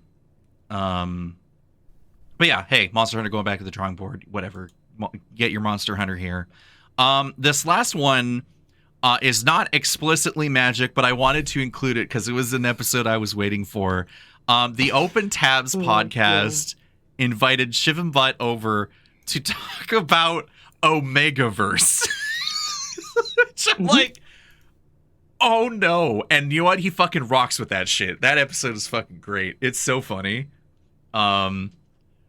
Yeah, go check that out if you don't mind talking about wolf dick or whatever. I don't know. It's the Open Tabs podcast, all right? Yeah. Listen. Fredo, you need maybe to getting into some content, okay? you need to look into this. Yes, I will. Okay. I have a comment to make off her. Okay. Look, we've mentioned I have mentioned fan fictions on both of my podcasts in passing for the last 4 years. So this is like, okay, I'm shaking my head at this shit and I don't want to actually hear about it, but listening to a man be vaguely horrified listening to about alpha, beta, and omega dynamics in fucking erotic literature, it's like, yeah, okay. I can laugh about this for a little bit. That shit is still way too fucking weird for me, but whatever. All right. Let's go into our brews off the shelf section, which I just want to reiterate is where we talk about games and the decks, new and old, and updates and everything.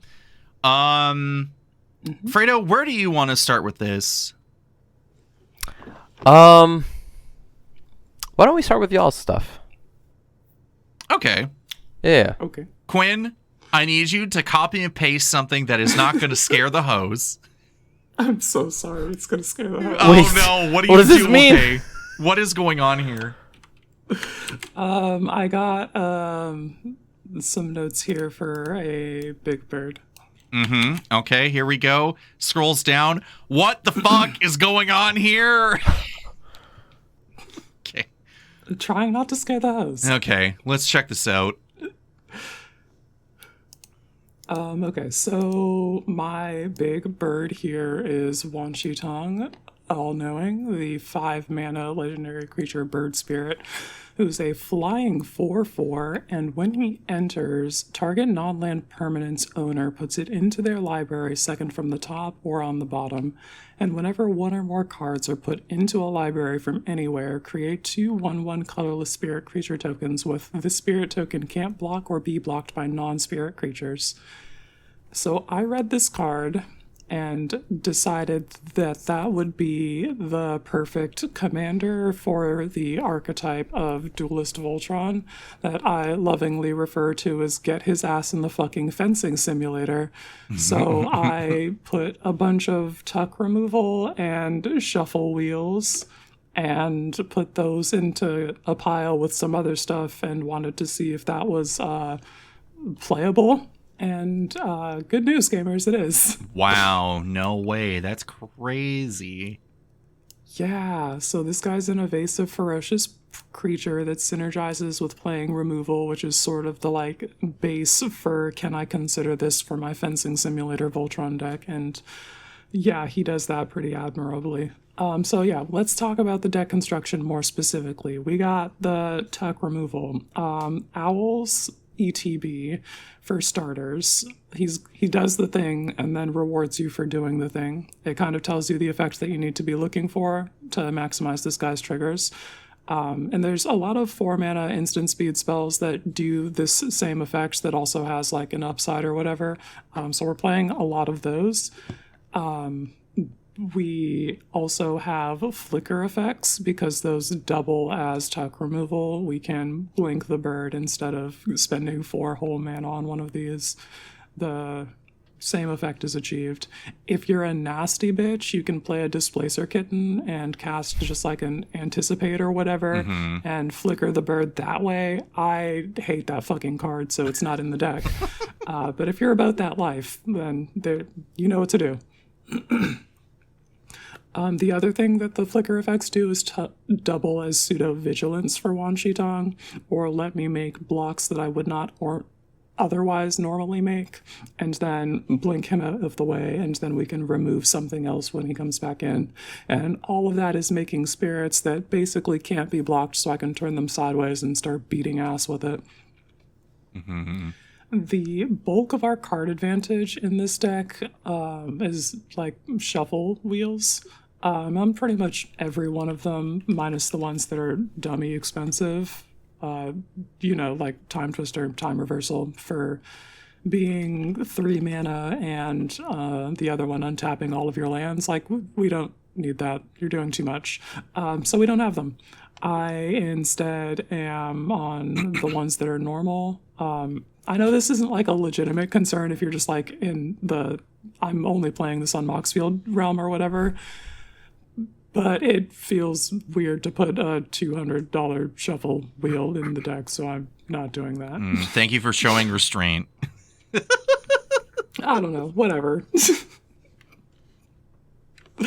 How do we win the game? We play Big Blue, basically. I got just like some fuck huge fish. Not like because this is like a Leviathan typo deck or whatever, but just because they're control win condition ass creatures. Like the Unagi of Kyoshi Island, that guy shows you so many fucking cards. Whenever an card opponent is draws their second card each ridiculous. turn, you draw 2 cards, bro. What in the fucking Ristic study? Yeah, it's pretty good. It's pretty busted.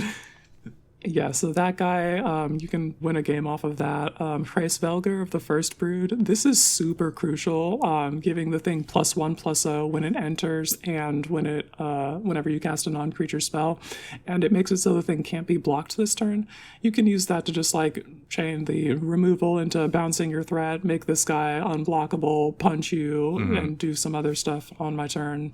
All of that is pretty good. And then Hraesvelgr itself is flying Vigilance and Ward 2, which is just like, I'm hitting you every turn, I'm blocking, and I'm hard to interact with. What's good? Extremely a control win condition ass creature. We've also got Horned Lockwhale in the similar type beat. It's a removal spell on one half, and it's got Ward 2 and Flash on the other, so it'll jump scare you. And then on the like lower end of my creatures, I've got Go-Go, Master of Mimicry, to fork any of my extremely rude triggers. Like Wan Shi Tong's ETB in particular, we can just copy that a couple of times and remove a bunch of threats if we have the mana. Otherwise, there's plenty of stuff that I got going on in here. Yeah, Go-Go's never usually like a dead card. Yeah. I have been thinking about how this is a bracket 3 deck based on the gameplay experience that we're serving, and we should probably spend our game changer budget. I think a portion of that could be spent on Narset, who with my shuffle wheels just like locks opponents out of cards in hand. Oh no. It's a pretty concrete win condition. People can say, yeah, we're good here after I do that to them. Alternatively, like, I don't know if my temperament can take that. Yeah, so maybe I just play it's pretty Ancient rude. Tomb and like Fierce Guardianship, Force of Will, and Force of Negation or something like that, and just like very aggressively say, don't touch my bird. Yeah, okay, I can see that. I mean, as much as I hate those cards compared to getting no options at all, seems like a more measured approach. Yeah, so I think those are options. The other things that I've got in here to win the game, I've got the big punchies section, Wizard Class and Prophetic Memory, plus the Time Twisters. They shorten the combat damage clock considerably, and every Time Twister, because there are 4 libraries that have cards being put into them, we get 4 Wan Shi Tong triggers off of that, Oh, making shit. 8 total spirits. That's fucked up. So I just I cast a Time Twister, here's 8 power on the board, and I do that enough times, plus the other like tuck removal and stuff that I'm doing. We're looking at a significant spirit army in addition to me just beating you over the head with a 4/4. And we, can dramatically shorten that commander damage and combat damage clock in general with the Wizard Class and Prophetic Memory. Genji Glove? I'm fucking thinking about it. When are you not thinking about it? That card was Great question. That card was doing way too much fucking work last night. Man, 2 combats is really good. I love how Andy is like, how do you sleep at night? And the answer is, you're like a princess. Are you fucking kidding me? Have you seen this shit? Have you seen this? I sleep beautifully knowing that my opponents cannot come for my neck because I've killed them first. Yeah, no, it's true. I thought I could have had it all, and then Genji gloves. And then I fucking Genji gloved you into the dirt. Yeah, it's fucking rough. You gotta blow that shit up. Probably should, yeah, because I'm farming attack triggers in addition to beating your ass. It was rough. It was rough last night. Fredo, we got the VOD. If you check that shit, you'd be like, wow, that is... I'll have to check it out. Empress Sounds like a fun Quinn, time. up to no good. What's the side quest thing you got here? Yeah, because my commander is Wan Shitong, I'm on the planetarium of Wan Shitong, and my side quest is to trigger the planetarium of Wan Shitong. Whenever you scry or surveil, look at the top card of your library. You may cast that card without paying its mana cost. Do this only once each turn. So I've got some cards in here that should get it to trigger and also are like not embarrassing to play by themselves.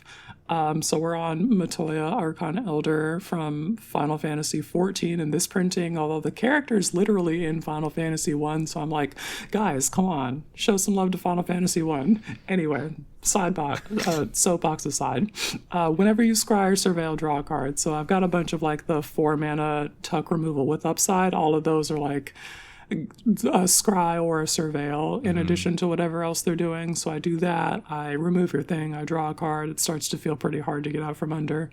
The other things that we're doing are the Elvish Mariner, which is whenever that attacks, you scry 1, and whenever you scry, tap up to X target non-land permanents, where X is the number of cards looked at while scrying. Yes, do it.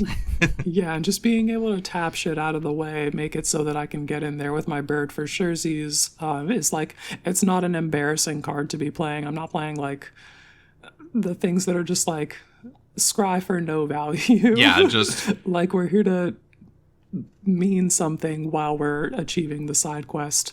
The last really big piece of scry tech that we've got is the Temporal Anchor. This guy, at the beginning of your upkeep, you scry to. It's an artifact for 3 blue, so you're like, fucking hefty investment, but the payoff is real. Whenever you choose to put 1 or more cards on the bottom of your library while scrying, exile that many cards from the bottom of your library, and during your turn, you may play cards exiled with the Temporal Anchor. So basically, once you have the Temporal Anchor in play, every time you scry, you send every card to the bottom of the library. You do not look at them. And the Temporal Anchor will shove them into exile and give you access to all of that, so you don't even have to choose. You play your like opt and you scry 1 and draw a card. That's basically becomes draw 2 cards under the Temporal Anchor because you send that card to the bottom, you draw the card from the top, and you have access to that card through the Temporal Anchor. And so all of this bullshit that I'm doing here, in addition to removing your threats and looking at card advantage and tapping things down, I'm drawing a bunch of cards with the Temporal Anchor and potentially casting free spells with the Planetarium. That's pretty gross. I haven't gotten it to go off yet. Haven't fucking found the card, but it's within the realm of possibility. All right. Let's go up. Brothers War, once again, with really weird niche banger cards that happens to work really well in here. So gameplay experience, it's absolutely a viable game plan. We remove threats, we get in there with the owl, we make a bunch of spirit tokens that are basically unblockable. As long as we remember to turn them sideways. The first couple of games the very first game I was good about turning them sideways. The second game I played, I completely forgot that they could do the combat thing. And we just fucking, we were very focused on connecting with our big bird. And we were missing out on card advantage and stuff by not getting in there with those guys. And there was a player at that table who would have died if I had remembered to go to combat with those tokens specifically. Oh my and god. I just, never again. Well, this is just reminding me of a story, but yeah, keep going.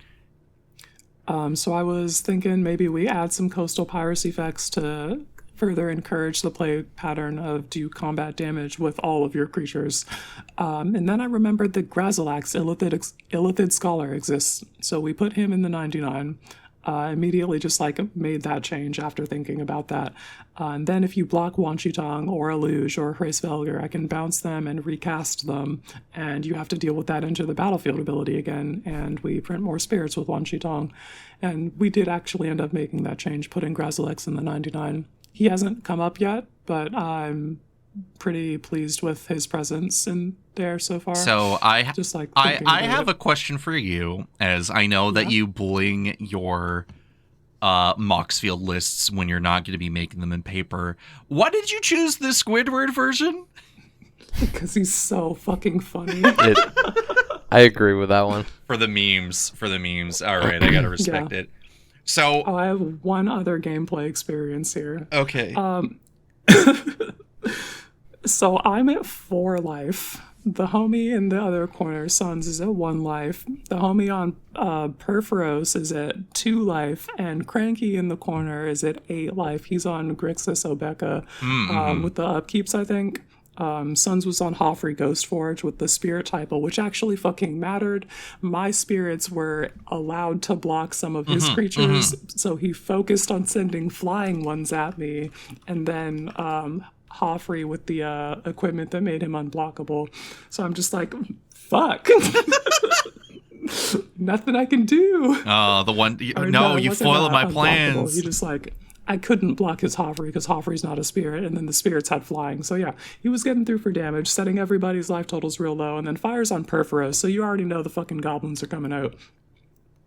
So everybody's life totals at low. I, though, had gotten one of my Time Twister effects off. I send enough unblockable spirits at everyone to basically have lethal. And Suns makes a fucking move that'll keep him alive. And so I have to kill him on the stack, or none of this means anything, and he's allowed to untap and I die. Oh no. So what happened? So I polymorph one of Fire's goblins with this instant speed. I think... Oh, is it the Blessed Reincarnation? Yes, the Blessed Reincarnation. Exile target creature and opponent controls. That player reveals cards from the top of their library until a creature card is revealed. That player puts that card onto the battlefield and shuffles the rest into their library. So yeah, I target one of their goblins to polymorph it so that I can buy another Perforos ETB and use that damage to kill Suns. That is so that his interaction insane. doesn't. That's crazy. And it almost fucking works, except I polymorph into Beetleback Chief. No, that who, just when it kills enters you. The battlefield, That just kills makes you. goblins. So I have to fucking schmoove at instant speed again. There's the Perforos trigger on the stack. There's the Beetleback Chief trigger on the stack. I cast another 4-mana Tuck removal spell. This time it's Vanish from Sight.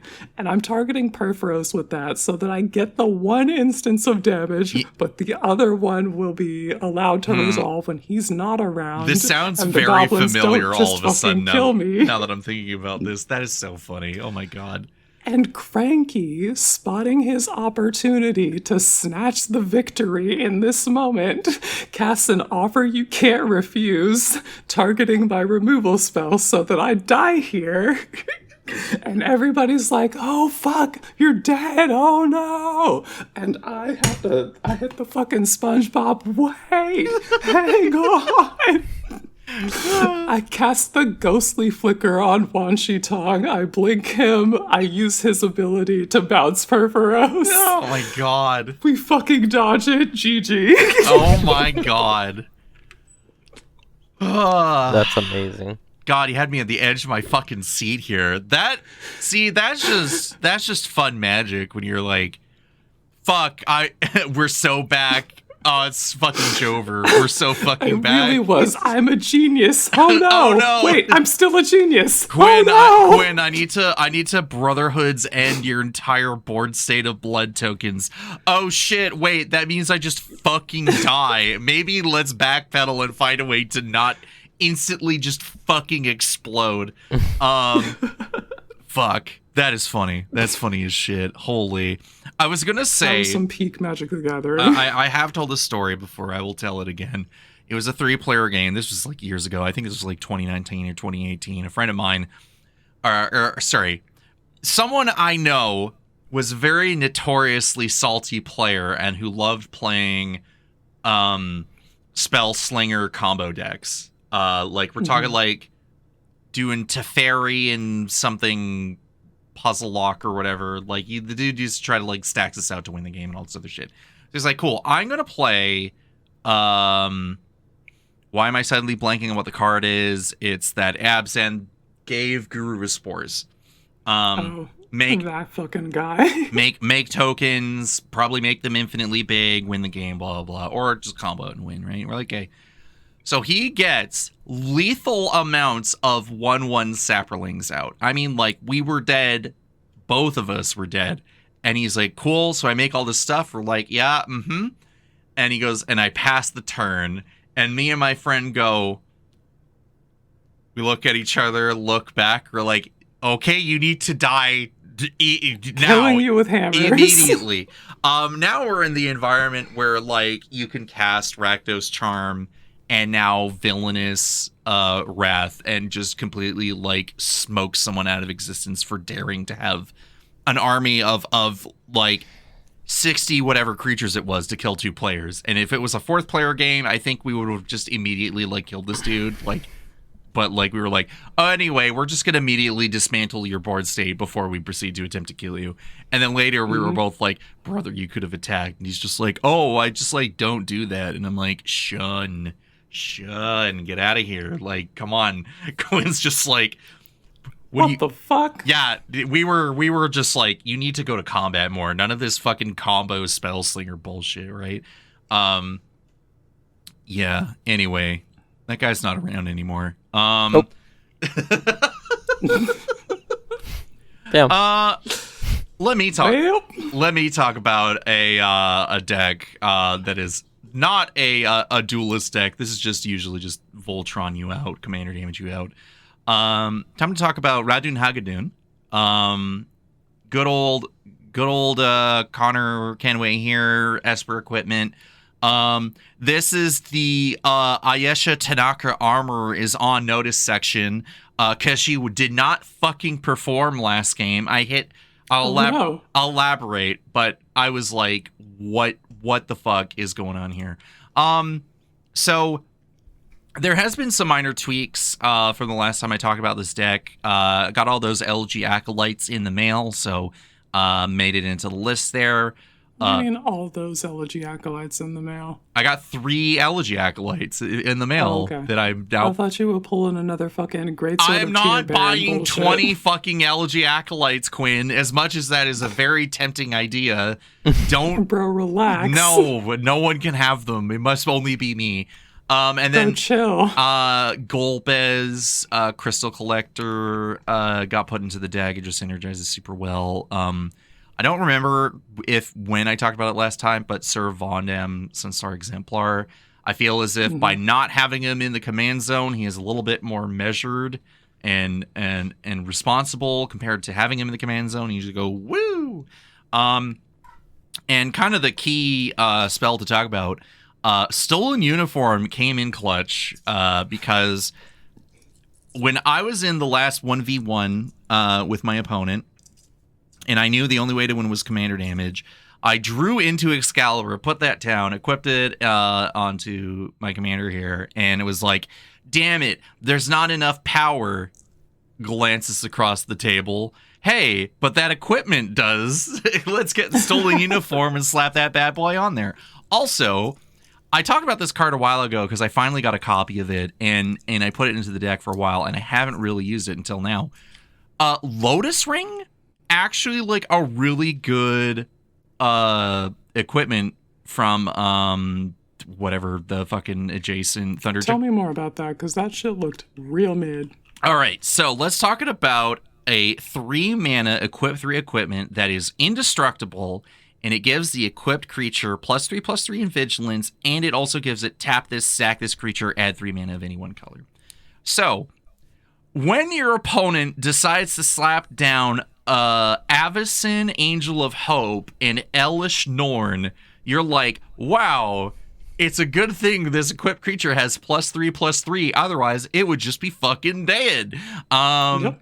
So that was number one. Eventually, we dealt with the Chroma and Avacyn because single combat is a fucking card, and the guy was like, "Well, I guess I have to make a decision here."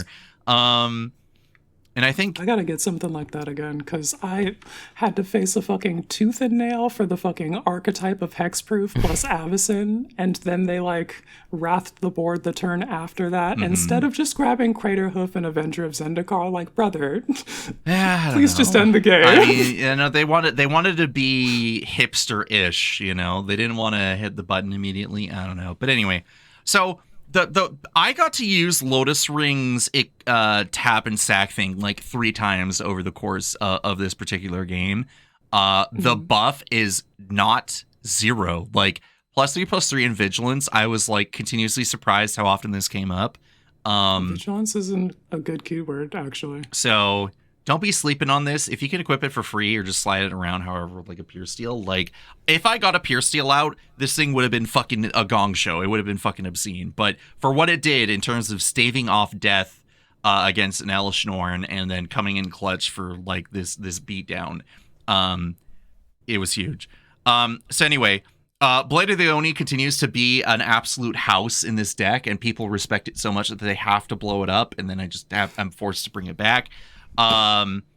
Elegy Acolyte, again, like being pseudo Timna the Weaver with all the bodies that I'm making, like all these 1/1 Menace Assassins, getting stuff in my hand. Again, so I was surprised once again by the new Fateful Showdown card from Avatar with Zuka and Azula. Slaughter the Strong was another card that I'm thinking of recently that I got a couple copies of. And Single Combat of like everyone has to sacrifice all those other creatures. That has been so huge and pivotal in games when you're like, I got this 3 or 4 power thing I'm going to be keeping around, and maybe I got a 1/1 body or something, but everything else gets iced. Like, been super huge. When people cannot cast their commanders or any other creatures, and you get your game-winning creature alive, like, people are like, when can we cast creatures again? And the answer is not till my next turn. And they're just like, fuck, I need this though. Damn. So yeah, Ayesha Tanaka attacked 3 times that game, hit 0 on every reveal, and I'm like, I feel like I'm crazy where I'm like 20, like I should be able to hit like at least 1 on these swings on something. Anything should be showing up, but unfortunately nothing did. But maybe my artifact total count is too low. Whatever. So she's on notice. However, I did manage to recently get a copy of Reality Heists, this 7 mana instant from Neon Dynasty, where of course it just straight up has affinity for artifacts. It's fucking insane.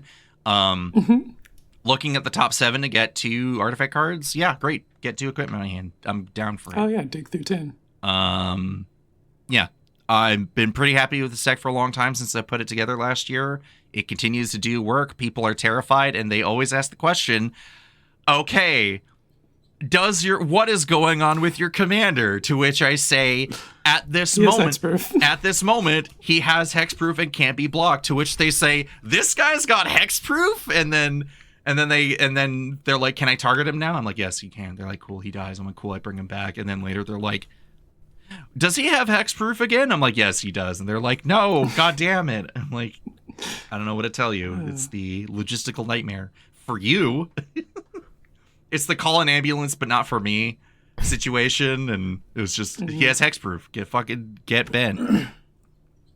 Yeah, not much else to say. I think I've covered pretty much everything so far that hasn't already been discussed. I'm kind of waiting.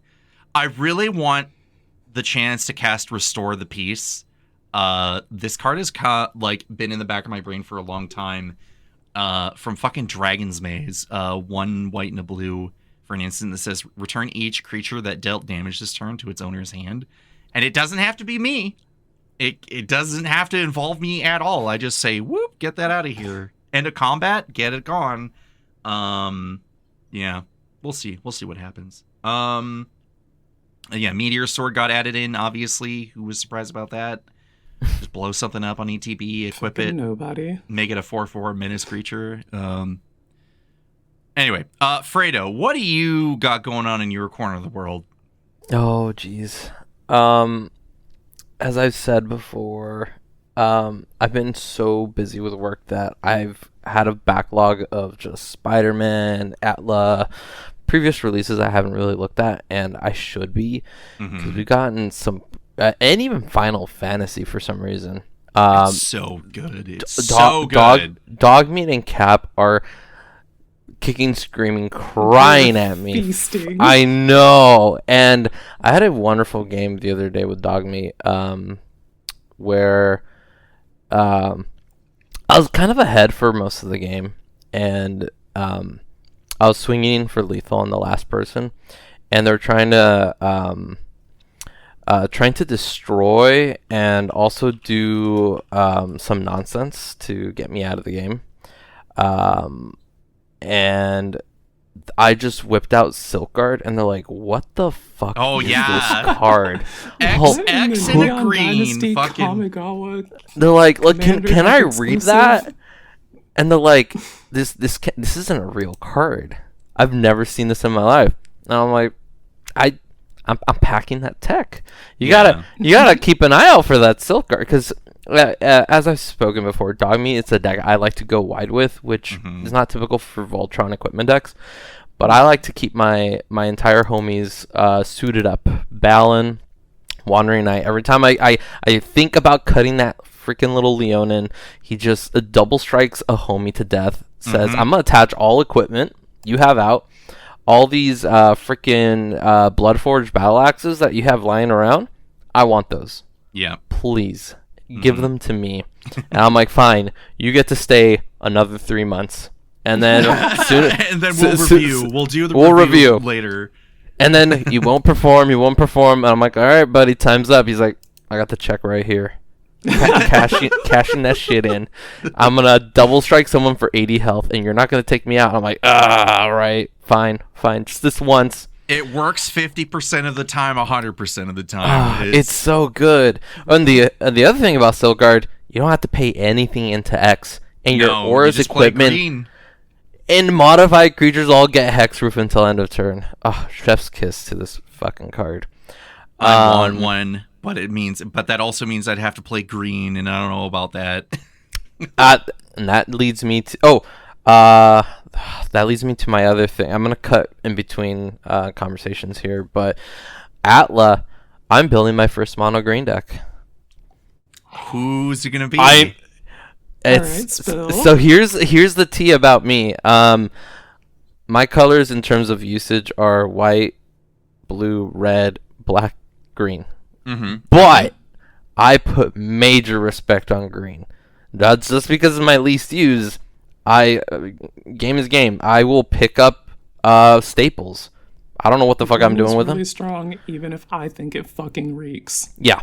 I will grab those staples, tuck them away. I have my friends make fun of me because they're like, "You have a stockpile of green." You've been building up your power in the background. The day you this fucking Great Henge and Questing Beast binder waiting for the day. I have Great Henge, Bristly Bill, Scythecat Club. Why? These are all just in a giant pile on my desk. Fredo, put some respect on the green mana symbol. I know it's there, and I finally found it in Toph Earthbending Master. Okay, Nice. All right. It is landfall +1/+1 counters deck. You got your Great Henge, your Bristly Bill, Scythecat Club, Ancient Green Warden, this freaking Secret Lair one. This entire pile of green on my desk is gonna coalesce into this $5,000 fucking deck. And all my friends are like, "What have you been doing for 12 years stockpiling these cards?" And I'm like, "Tough." Waiting for this moment. Waiting for the moment that I want to go to combat in a green experience. I just needed to meet the right Earthbender. Yeah, just fuck. It's my girl. No, you know what? Like, that's the thing. I'm even at people who have been not talking about Magic in any capacity for like months. They're like, I don't have the time. I'm busy doing something else. It's not the same. Guys, do I buy the fucking flip Kyoshi or whatever, or the Kyoshi? I'm like, I can't tell you not to. Like, what? Do it. Who cares? You've been out of the Fucking game. haven't You want heard your from them green in spell. 8 months, they open the door, the peek in. Y'all seen that Kiyoshi card? Yeah, just like, yeah, okay, like, Yeah, it's nuts. Terra Symbiosis is in there. I've got my Nykthos, yes. my Inkmoth Nexus. do you got a fucking Gaia's cradle? Like, what are we fucking doing here? That's the one thing I don't have in there. Oh wow. It's It's but in yeah. the mail. Oh wow, look at that. Also, my girl Nissa, who shakes the world. oh Yeah, jeez. so who breaks the game. Yeah, this whole deck, everyone's gonna be like, damn, Fredo's been hoarding these green Like, green wow, cards. Fredo, I didn't know you were such a green mage, and you're just like, I'm not. It's just- But when I bring out Toph, it's time. It is, yeah. I'm excited for this deck. I've built most of it out. I'm just missing the Scape Shift, but the guest star one. Of course. Mm-hmm. Because when you sacrifice those Earthbended lands, they come right back. They come right back. Wild. Yeah. So super excited about my Ultima, first. get your Ultimas here to get these fucking nasty Earthbenders off my fucking lawn. And the turn. Get rid of them. I'm done. Yeah, I'm super excited for this deck. Hopping back into a more Fallout commanders, Kaiser has been my most consistent deck. I don't know why they printed that text on that, man. He Why did not- every time I had a Holy friend recently crap. sit across from me and be like, "Cool, I'm attacking like cast Kaiser, attack," and I'm like, "Okay, I want you to read the card." He's like, "Yeah, okay." I'm like, "No, I want you to read the card because I made this mistake. I need you to receive." He's like, he looks down. He's like, "Choose 2." I was picking one for my Okay. first game. Yeah, I To have know. 2. It's so fucked. Why Why, does he yes, do I this? will sacrifice a singular dude to make 2 dudes and draw a card every turn until I'm going to put someone in the dirt. And then the guy's Yeah. like, anyway, I play Ishin 2 Heavens this one, and I play Kaisar. no. And we're like, I need you to read the card. He's like, I have a Yep. family. There it is. Yeah, Kaiser's nuts. I got your Bitter Blossoms, your Scrolls Hives, your creatures that sneeze and just yeah, just shit. just tokens dudes show just up. Yeah. Send more dudes. Send nudes? No, send more dudes. I'm Your fighting for my life here. Your Ohertox, your Yep. Elspeth Stormslayers. It's not the most interesting, but I had such a sick game the other night. I was playing in a pod that saw Kaiser, and it's like, all right, we will respond accordingly. Anthony brought out his Vile Smasher Sakashima deck. Someone brought out Atraxa Super Friends. Someone else brought out Sisay, so I was like, okay, damn, this table's got hands. Okay, the people respect Susan. All right. So we were in it. It was a pretty close game, but then the Atraxa player they Ugin, didn't blow up the field, but they ultimated Ugin like 3 times and just unloaded permanents out onto the battlefield. Yikes. And then on their turn, they were about to swing out and kill everyone. And they're like, I'm going to assign 49 damage to Fredo. I had 5 untapped mana in Mardu. Oh, You no. know we got that Ink Shield on hand. Oh, yeah. So I was like, okay, he's tapped out. He's used all his ultimates. It has never been more free. And then I was like, Ink Shield. And I had a Halo Fountain. Ooh. Oh. No. So then, but this man was like at a 90-something life. So then I tapped out Ink Shield. This man's vibe shifted into, holy fuck, I need to dig for an answer. He anguished unmaking my Halo Fountain and was like, you're going to work for killing me. I may not have my Planeswalkers online, but if you cannot... So you have 49 times 2 Inklings. Yeah, I mean, no, we're off but to a good start. He life gained to 120 or something. Oh my god, okay. Yeah. So I full sended my tokens out to him, got him down to 30 life. Played the Mardu legend from Tarkir that says when a token leaves the battlefield and it is not attacking, they lose 1 life. Yes, And then Zergo, Cool. yeah, Stormrender, yeah. And I had a higher life difference. I plumbed the Forbidden. Oh, Yeah! Oh, Yeah! we got there. It was one of my favorite games in in a while, because that Ink Shield into Plum the Forbidden into Zergo. Oh. Beautiful. Chef's kiss. I'm just gonna hold on. Johnny Mardu approved. The shit fucking is awesome. This is great. I'm loving this. Yeah, I love your big mana fogs that give you guys. Major upside, like fuck. Shield's just fucking insane. Fucking style on them for 5 mana. It feels incredible. They're like, they're not playing blue. What's the worst that can happen? All right, famous last fucking words. Let's fucking do it. And I got that Arachnogenesis in Toph just because of that game. Arachnogenesis does the fucking work. Fogs, damn it. Wow, that's crazy. And people forget the fogs. People be full swinging without thinking about I don't know what you're talking about. I've never forgotten when someone could potentially have a fog. What? That's crazy. Yeah, so...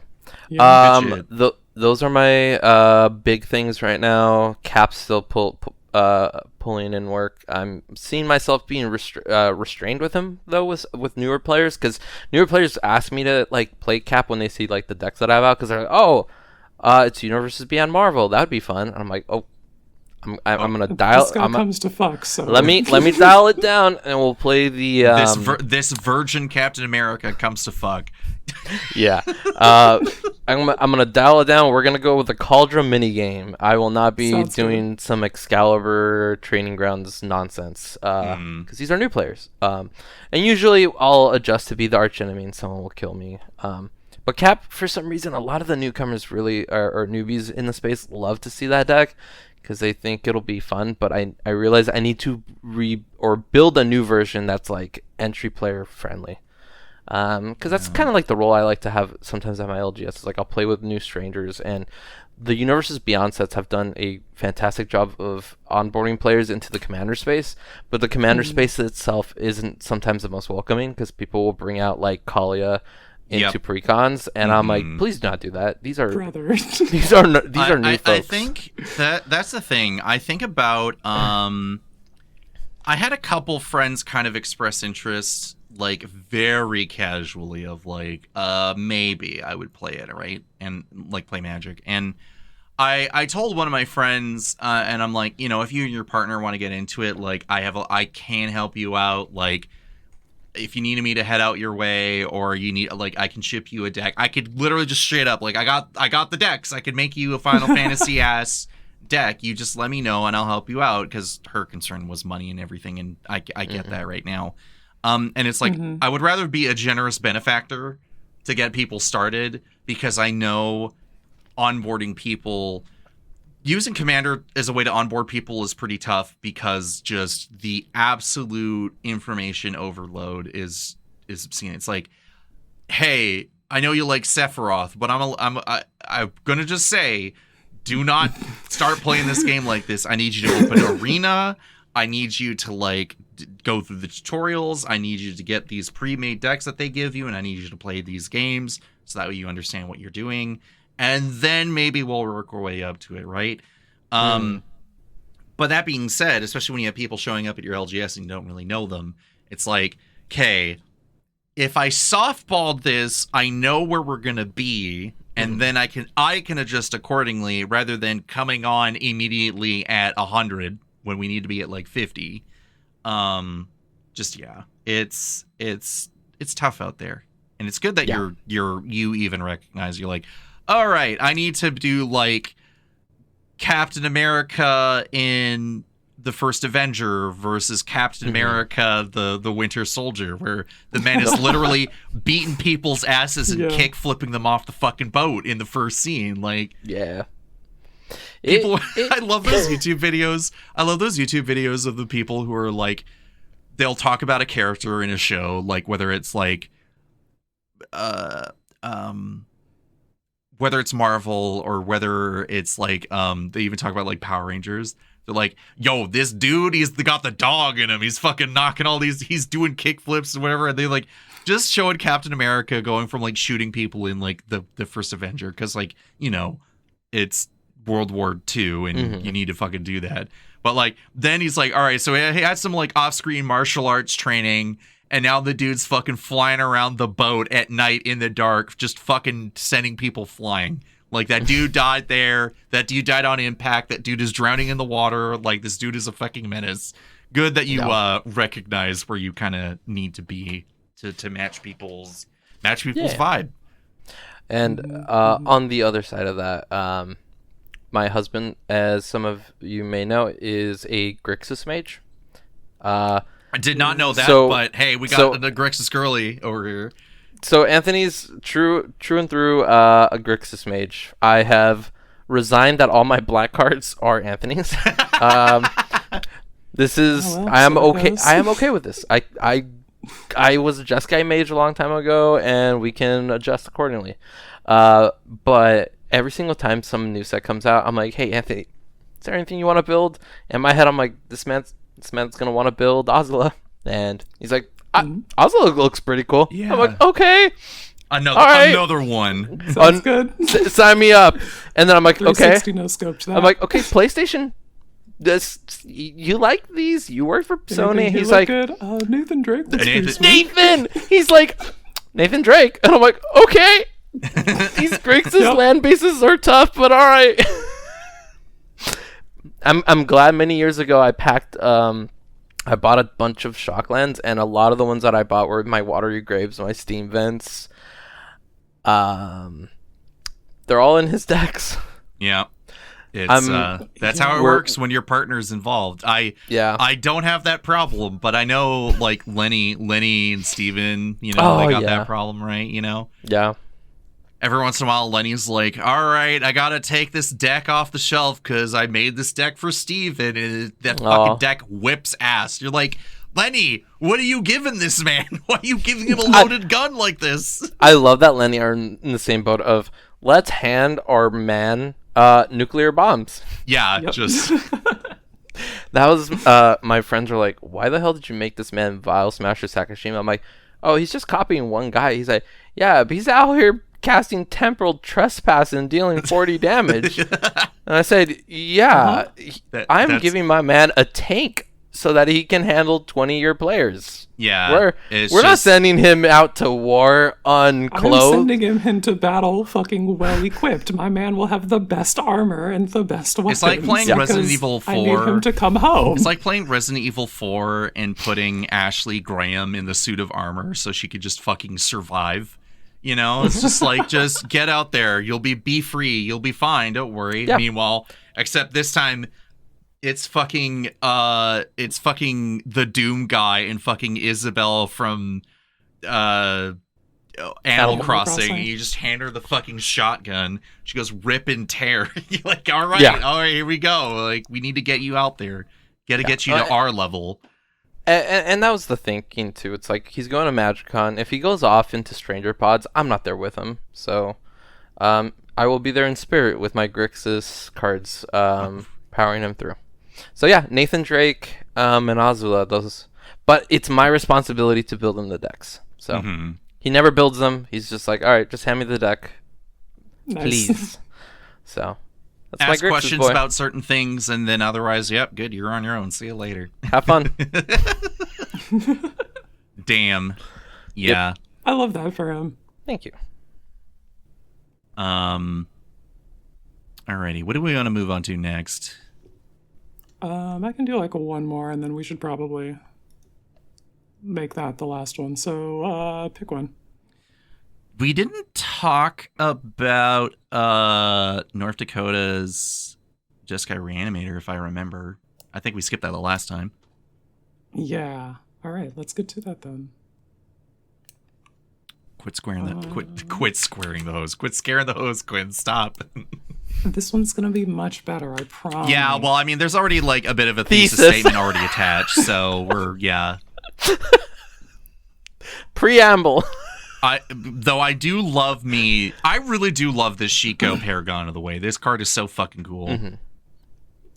Yeah, so I was in the Legendary Creature Podcast Discord, and the homie North Dakota posted a deck list that aimed to recreate the experience of the just like the Jeskai Oculus Reanimator deck from Standard.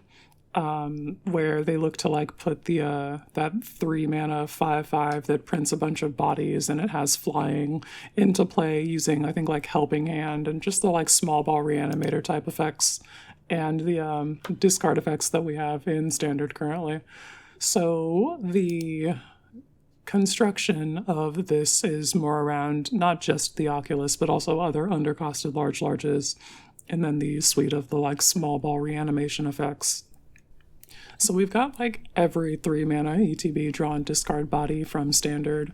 I'm on just about all of them. Joshua Phoenix is dominant. We got Fear of Missing Out.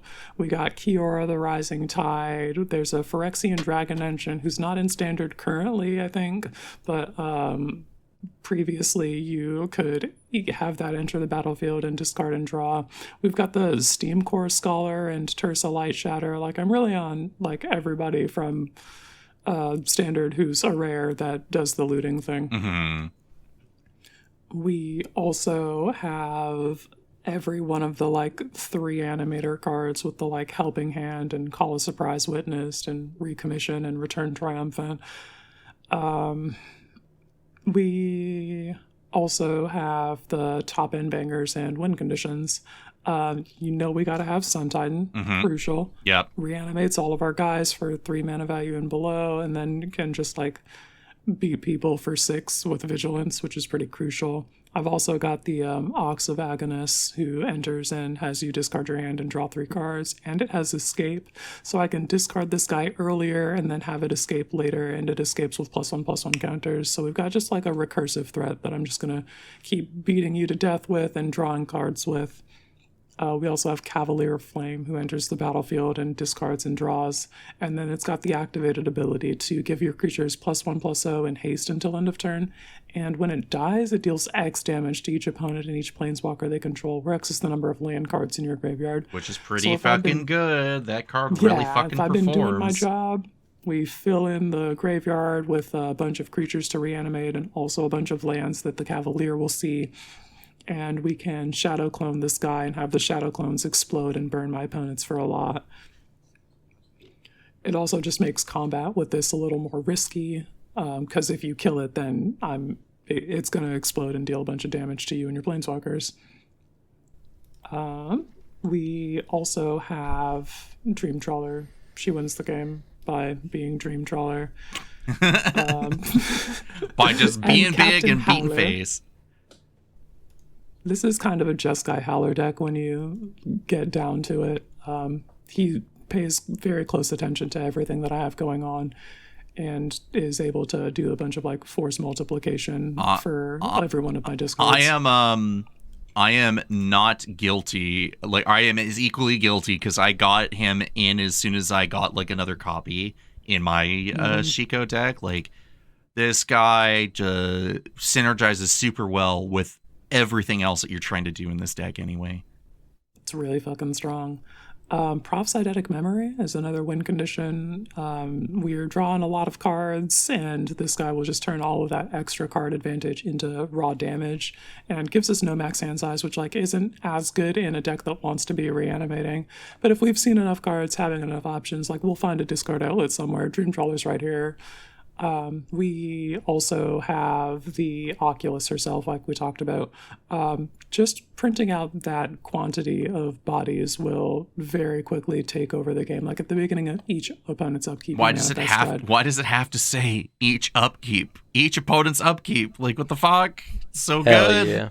Yeah, in Commander, you're looking at fucking 4 bodies per turn cycle. In Standard, even with just 2 bodies per turn cycle, that'll take over the game very quickly. It is each opponent's upkeep. Oh, 3 per turn cycle. My bad. Still. Still. Whoop-de-doo. We're still looking at obscene value here. Overwhelming value, in fact. Yeah, that is the idea. The value of that should be overwhelming. So gameplay experience, I played this once on MTGO, and we ran up against 2 other decks that don't matter, and then a Marin of Clan Neltoth. Yep. Yep. That's all you need to say. She made us grind it out for sharesies, but the card advantage and recursion that we have in this deck made all of that possible. We have a pretty good board state past all of the fucking flashbacks and board wipes and all of that, and we pass the turn, and Marin hits the Rise of the Dark Realms, and my ass is putting on my fucking clown makeup because I had 2 mana up and wasn't paying attention. I needed 3 to cast the Refute that would have been able to counter the Rise of the Dark Realms. Damn. So I just had to hold that L. They reanimated my graveyard plus all of the bullshit that they'd been doing. So yeah, we lose that game. I've also played this twice with the homies. I think more now since I started writing this. But at the end game of this particular game, we were able to ultimate the Jace Reawakened, which says until end of turn, whenever you cast a spell, copy it. You choose new targets for the copy. So every spell's forked this turn. I cast a Cavalier of Flame. We fork the Cavalier of Flame. That guy enters. I draw and discard a bunch. The real one enters. I draw and discard a bunch. I activate Reflection of Kiki Jiki. We do another Cavalier of Flame. Oh my God. I draw and discard a bunch. I go to combat. We trigger Prophydetic Memory for 20. Oh my God. I attack. We trigger FOMO. I untap the Shadow Clone Cavalier. We crunch in for damage. We go to my second combat. We trigger Prophydetic Oh Memory yeah. again. Oh, Prof. We crunch in for more damage. Jeez. And then end step, trigger the Reflection. We sack the Cavalier and we explode my opponents for a bunch, triggering the Cavalier. We couldn't fucking close though, because lifelink equals more time in the game than you would have had otherwise. It's basically an extra turn if you squint. Do not sleep on life gain. Quinn, do not sleep in life game. Play your Erebus's and fucking and all that other stuff. Meanwhile, Quinn over in the also, corner. play the cards to turn off life gain. Yeah. Like, you have to do both. Yeah. Watch out. Quinn will make you be. Quinn will not only play an Erebus against you, but then also gain a bunch of life before that, and then be like, no. You can't do what I will do. deadass be on the fucking Tybalt and say, no, you can't gain life this game. I will also activate the Wind Crystal, give my team flying and lifelink, and gain double the life. Christ. Hell yeah. I find this very fun because I know you grabbed this from North Dakota, but I do find it very interesting about how these two Shiko decks, like yours and North Dakota's and mine, have gone, like how it compares in there. Like I'll put a link in here just to compare. But whoops, what the fuck was that? Oh. I put it above Okay. your thing here, but like I'm trying to go more of like a spirits thing. Captain Howler is here because I'm doobie discarded a bunch of cards. You know, I got Kiora and I got Tersa Light Shatter, and I got I'm pretty jelly of your Flamehold Grappler. I hadn't considered that. Flamehold. Okay, Flamehold Grappler is one of those cards where you're like, how can I? One, I can bring it out with Shiko, so like that can get everything kickstarted. But then what do I do, right?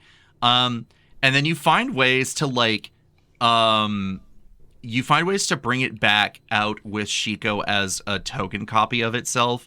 And then you get stuff like Determined Iteration to start making copies of it. And I feel like there was something else that happened here. It was just like, let's make more than one copy of this thing. Let's then start casting a bunch of other spells. And it was fucking stupidly nutty. But That's pretty good. Yep. I'm not trying to hijack it, but I was like, I need to find some ways to bring back lands that I'm discarding, so Crucible or Worlds has actually made it into my list, because I'm like... I think Crucible is a really smart choice in anything that's doing this quantity of looting. I honestly should play it in the Grixis Discard Reanimator deck that I've been playing a lot recently, because I do discard lands in addition to my creatures. So yeah, if you're doing a bunch of looting, consider a Crucible of Worlds, if it's not like $30 fucking or whatever. Yeah, it's about that much. Yeah, it's true. Is it still? Yep. Yeah, Yeah. it's like my even God. because did it get reprinted in Foundations or something? I can't remember, but It's I don't in. remember where they printed it recently. It but was they did. reprinted in a secret layer. The yeah, but like I don't think the Galaxy- secret layer is going to be enough to drive that price down. Like we are still talking about Crucible Worlds, you know, like it does a Yeah. lot of work. I think instead of reprinting Crucible herself, they give you a bunch of different things that have that. You can play lands from the graveyard effect. They mostly staple it onto other green cards. Yeah, Yeah. yeah. But Probably because they didn't want us fucking Just Guide discard mages playing lands from our graveyard. Joey! I play Sun Titan and I play a land for my graveyard. Check that out. They're like, Whoops. no. But yeah, having a more focused package, and especially being able to like rummage yourself and reanimate stuff while also using Shiko to like recast these reanimator spells and still keep these cards around just a little bit longer. Like the longevity goes a long way. And then, you know, you get like Captain Howler in there and it's a fucking gong show. Ban on the returners Yeah, he later. fucking rules. Fucking great. I'm getting in on what's her fucking name here? Kriel. Oh, Kryl Baldessian. Yeah, like I'm like, hey, I love discarding my creatures and then returning them and then recasting them, or you know, doing whatever. Yeah, I think I've never actually read the full text of this card, but this does look like it's pretty good. like in this style of like deck. you could make the coolest resilient fucking Jeskai reanimator deck in the world, and all the tools are here, and you're like, Oh, you're on Sun Gold Sentinel, whomst I love. I am not playing that in this deck, but I do like that. I The needed fucking Titan text, exile a target card from a graveyard. yeah, Beautiful. just there's a lot of things you can do with this. I think that in this space with this idea, there's a lot of things you can do, and obviously doing the Oculus kind of focus is just one of the many ways you can go about it. Shiko's a also cool have the- card. you also have the classics of Lightning Helix. Yeah, you want to if you do want to Sorry. go that route, Yes. you can Sorry. you can play It's- all that. It calls to me. I hear The you. I moral feel side that. in it. This is not the deck. All right. I also have a Flage in here who is a big lightning helix, and I'm just like, anytime I can deal 3 damage, gain 3 life with that type of effect, I'm in. I should consider an Aurelia in here because she's also the lightning helix on attack, and I'm just like, You I'm you going could probably wide have enough. I enough think I can do bodies. it. You could do it. I could see that happening. Yeah. All right. Let me do one more list and then we'll wrap it up here. Let's talk about Felithar. hashtag Felithar supremacy. Felithar supremacy.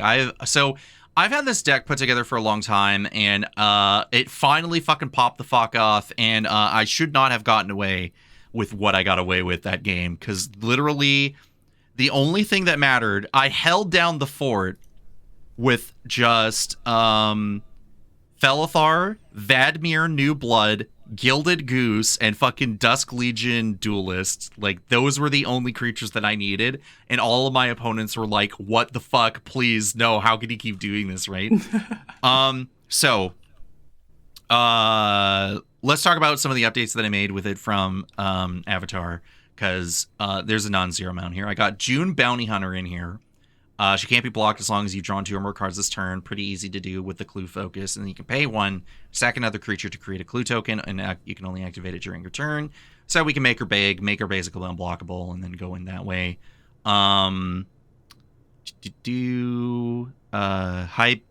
Hey, bye, Spirit of Balance. We're basically getting some redundant effects in here. Titan, whenever it enters or attacks. I've been playing that guy in Limited, and if you can get the Black-White Sacrifice deck to come together and you have Heibai and you have the Tolls of War, that deck feels fucking unbeatable. It's so sick. Which, by the way, hey, Tolls of War is also in here, where you get to make a clue Nice. token and you sack something and you make allies. Whenever this bear spirit enters or attacks, you may sacrifice another creature or artifact. Clues.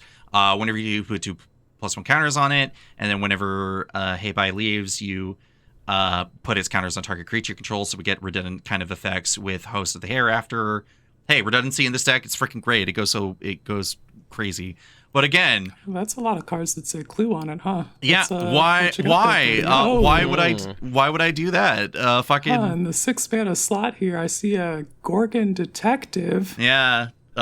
So hey, persuasive interrogators. I had to show this card off at the table that I was at, because I was like, I had it in my hand. I'm like, all right, this is the quote unquote secret win con here, and they're like, what is this rando uncommon from Murders at Karlov Manor? This sort of fucking kills you. Persuasive interrogators. When it enters, you investigate. It's a 5/6, and whenever you sacrifice a clue token, target opponent gains 2 poison counters. That's it. And so we get stuff like Obsessive Pursuit and Tolls of War, and the clue lands like Ballroom, the Conservatory, and the fucking lounge where you pay 4 mana, tap it, and investigate. Yeah, I don't know. That I get out like Feast of the Victorious Dead, and I get out Baron Step Siege, and I just start turning my creature sideways every sequential turn. No one had any removal, or at least removal that mattered. They were like, I have targeted removal. They're like, get rid of Fucking Swords, your one guy, I guess. So I'm like, cool. Anyway, moving on. Fucking beat you in the face, and it's just like, This is an engine spread across 5 distinct pieces, and you cannot interrupt it meaningfully. Start putting more counters on Dusk Legion Duelist, and I keep drawing a card here, and I keep drawing a card there, and they're just like, fuck, you can't keep getting away with it. I did, and then I crushed everyone, and it was good. I know we've been talking about some of these cards a whole lot recently, but like again, Mogus's Marauder is just like a fucked up card. Like I should not be able to do what I do with this card, but it has come in clutch in this type of deck, and yeah, just get fucked. +1 counter decks. Turns out they fucking rule. Felthor Supremacy. I'm out. Like just Stronghold Arena. Big shout out to your cool. cut seal exemplar here. yeah. Grand Yes. Abolisher. Plus Yeah. an interesting Selesnya card. Oh, I was earlier today, or maybe it was yesterday, I don't know, Jim LePage was like, I haven't made a Selesnya deck. And I made a comment, I'm like, why would you want to? Like, are you kidding me? And then I look at this card and I'm like, damn, they really did fucking cook with this random uncommon from Ixalan. Where, like, Yeah, what? Cutseal's real cool. What the fuck? They just, I've been able, I think if you looked at this calendar year alone, you could make a Felithar deck just with cards made from sets this year, and that deck would fucking rip. And if you look at the last 2 years alone, you could put a deck like this together, and it would fucking rip. Like I think that is kind of what my version of this online or on MTGO is, because I'm just building it from the stuff that I've drafted. Yeah. And that's all from the pretty recent sets of like this year and a bit last year. Yeah, like, oh, let me put in fucking Dual Sun Technique. I got a +1 counter on something, I draw a card, and I give something double strike. Like, Felithar seems pretty good. Terra Sick. Symbiosis, draw cards for those counters. Oh, Jesus. Ugh. Yeah, I mean, well, let's not break the bank here, but yeah, there's a lot of cool I tech. just have that, dude. I opened it. Oh, I gotta okay. put that Well, in and there. then yeah, Same. go fucking nuts. No big deal. But yeah, a lot of cool, easy techie stuff you can do in this. It's pretty easy to put together, and honestly, that's kind of what I like about some of my deck brewing right now. Like, if there's any reason for me to finally put an Abzan deck together, Felithar was going to be it, and it just makes me feel like a fucking evil genius with some of the shit you can get away with this stuff. So, yeah, it's cool. I like it. Now, do you know which one of the two options here? I mean, you can do both. You got the room. You can do whatever. Discuss them, but I think I yapped a lot about inaccessibility of Magic in regions, which would just be me reiterating that a little bit of that too. Gotcha. So I'm down to talk about the color white in Magic. Yes, dude. I've- Give me that white mana sermon. Fuck yeah. Yeah. All right. 'Cause I'm pretty So anyway, passionate about that. So let me. I've been big on white mana this year, actually. Yeah. I mean, well, we know. Yeah, we know it's big. But anyway, hit that music, and Fredo, take it away.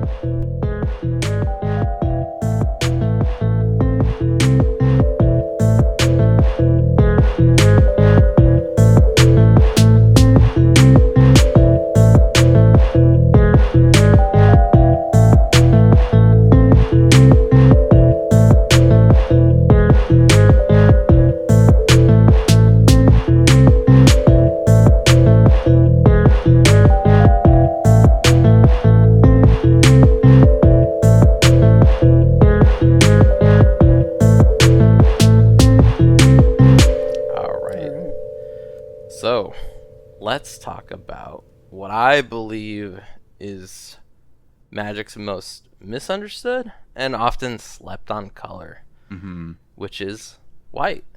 Oh, I thought you meant green. No, it is loud, not incorrect slept on. buzzer. I- Get his ass. Green does it all. White is sometimes, I think, misunderstood as a Swiss Army knife, which isn't incorrect. I think it does removal very well. You got your Swords to Plowshares, your Path to Exiles. You got your Board Wipes, does it extremely well. It's a very popular secondary, tertiary color. I think Boros cards are absolutely beautiful, well designed. Love Boros. Orzhov, fantastic color pairing. You got your Abzan, you got your Jeskai's, Mardu. I think white. Let's do it. The spirit of Johnny Mardu is being summoned. Yeah, let's do it again. I think Marty people mentioned. love white as a secondary third ingredient. I think it gets misunderstood as a main ingredient often. And I'll start with one of my favorite decks in competitive play, which is Death and Taxes. Yes. White does something that I think no other color does as well, which is resource denial. I think blue players often feel that they do resource denial well. I think they can turn tempo off and disrupt players, but not continuously, which is what white does extremely well. You got your Talias, your stacks pieces, your light stacks pieces, blind obediences. They force your opponents and you sometimes to play a symmetrical equalizer or a balancing act of like, I have to play one thing and I have to play it well. Turns off things like haste pretty well. And of course you still have your efficient removal and efficient disruption, but you have your reprieves, your duelist heritages that don't care about you just attacking, right? Like it gives something else double strike. You get to set the tone and pace of the game. And I think that's where white shines so well. It's efficient in what it does, and if you're gonna play something at a 1 mana cost or 2 mana cost, white does it super well. Orum's Chant, Silence, frickin' you got Galadriel's Dismissal. Oh, that thing's been so huge. There's so many white cards that just folks don't talk about. They'll pack them in their decks or they'll splash them in, but play a mono white commander deck that isn't hard stacks or Elish Norn. I challenge you all, just to, like the viewers, listeners, just build out a mono white deck that isn't like hard stacks, and just see where that color takes you in. I think you'll gain a real deep appreciation for the color. I'm like, in my history of playing Magic, I've loved blue and red a lot, but white over the years, as I've and I don't think I'm a fantastic player, but I think I'm good at the game now. I've played so long that I feel like I can confidently say I'm better at the game than I used to be. I can't compare to other players, but I think there's just something about playing the game for so long that white's taught me a lot about the pacing of the game, the tempo of the game, and how to be efficient with your spells. Because sometimes white comes with restrictions. Extraction specialist, one of my favorite. Oh, that thing is so cool. Why can that thing not do anything while it's out? Like, come on. Yeah, it's like, but like you can use it so efficiently. And I was looking at Quinn's Shiko deck, and I'm like, the mana cost 3 or less isn't the restriction people think it is. It doesn't matter. People will like scoff at cards like Savine's Reclamation, not that great. Dog, flash that shit back. that's a You're fucking getting card is awesome. cool cards. People are like, I'll cut Sun Titan. I'm like, do not cut. Don't your do Sun it. Titan. I'm tapping at the article that we just fucking talked about. Sun Titan, People- it's eternal, forever. Like, are you fucking kidding me? Yeah, I'm also still hot on El Ganjo. I know people love their both sages, but El Ganjo, I really like that one, yeah. it comes out of nowhere. It dispatches creatures if you have enough like legends on board. And then I like that like archetype of spell. I think on Good Luck High Five they refer to it as a Johnny's 4 damage, but they're just like 4 damage to target To attacking target or blocking attack- creature. yeah. Get got. yeah, and then like you have your is it Dispatch, the mono white spell where it's like another Swords to Plowshare, but if you have Metalcraft. Yeah, it's a tap the thing, but if you have Metalcraft, then it exiles it. Yeah. Yeah, like sometimes Hey, when gotta I'm love not Dispatch in all of its flavors now.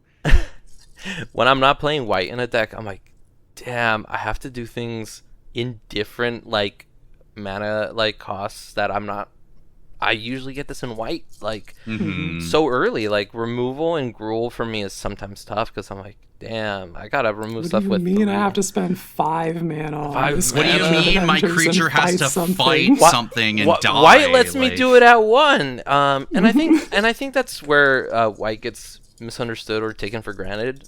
At least that's my belief. just Where's because your when Swords to Plowshares? Yeah, Fuck when- you. when Where's yours? Like, shut up. Yeah, land tax is hot. Yeah. Oh, I love land tax, bro. The Lotus Field plus white catch-up ramp. Oh, I feel like such a genius every time I pull that trick off. Archaeomancers. I'm Archaeomancer's yes. map, yeah. I'm constantly telling people to play more white in their decks, to explore it as your main color. Because I think, especially in modern Magic design, white's been getting a lot more love, a lot more ways to draw cards. Too, Oh, 'cause yeah. I think I'm- that's been people's biggest I don't want to play white. I I'm can't draw. const- I'm like, One go of ahead. sorry, like Kristen made an article a while back about the draw engines that we're getting now are kind of homogenous because like if you're playing a white deck, yes, you're putting in all your Takesia's welcomes and your welcoming vampires Welcoming vampires and all that other yeah. stuff, right? But the thing is that like usually other decks might require you to spend the 1 card to get that kind of amount of burst card draw. But white's able to start accumulating over time burst card draw just by simply playing the fucking game. They're like, I put have up my all little of those, dude. and I have a Caretaker's Talent, and I have Ophelia, so when I blink this guy, it enters the battlefield, it triggers my 3-card draw engines, and I didn't have to spend an extra card to make that happen. It's all with engines that I'd invested time in on the battlefield, because white is all about accruing that incremental value over the long game. That's what it's best at. Yeah, and I think something that I've talked to a lot of my homies about is that Azorius players are the closest to the truth of white being a fantastic color, especially in blink decks. Ephemerate with Rebound, it is, I think, my favorite spell in the entire game. It's simple It's to the really good. point. It does what it's supposed to do, and then you get to do it again on your next fucking turn. Like, what? You're And it's insane. flexible. It can help you in you're about to die. Nope. I'll ephemerate that creature, or I'll ephemerate my own, so I get a double ETB. Like, I had a Elish Norn Mother of Machines deck for a while. It was controversial because it shuts off ETBs. yeah. But it was one of my favorite phases of playing Commander because it really taught me. I would bring that to tables where I should not have brought that to, because like other people were playing like CDH, like cusp of CDH. Okay, like like high bracket 4, whatever you want to define that. And I'm as, like, but yeah. I wanted to push the limits of that deck, so I put in some. Back when Elle was more into Magic, her and I discussed white because.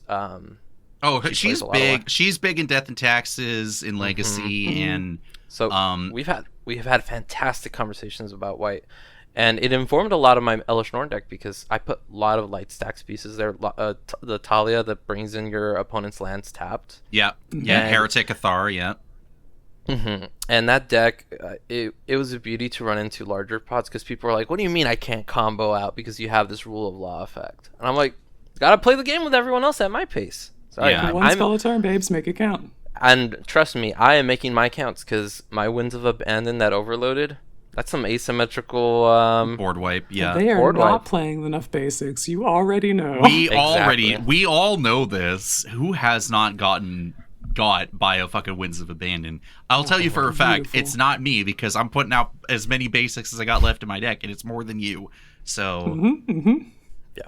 and you're also that's the probably thing. winning the game that turn when you're doing that anyway. So Yeah, and that's the thing about white. I think we all know it's there, but sometimes I think it needs to be appreciated and looked at in a little bit of a different way. Because I I think there should be more reverence for sure. Like I maybe in parallel to L, but like in a different perspective. Like I remember Eliana and I were joking about her doing Thalia and me doing Audric Blood Cursed, right?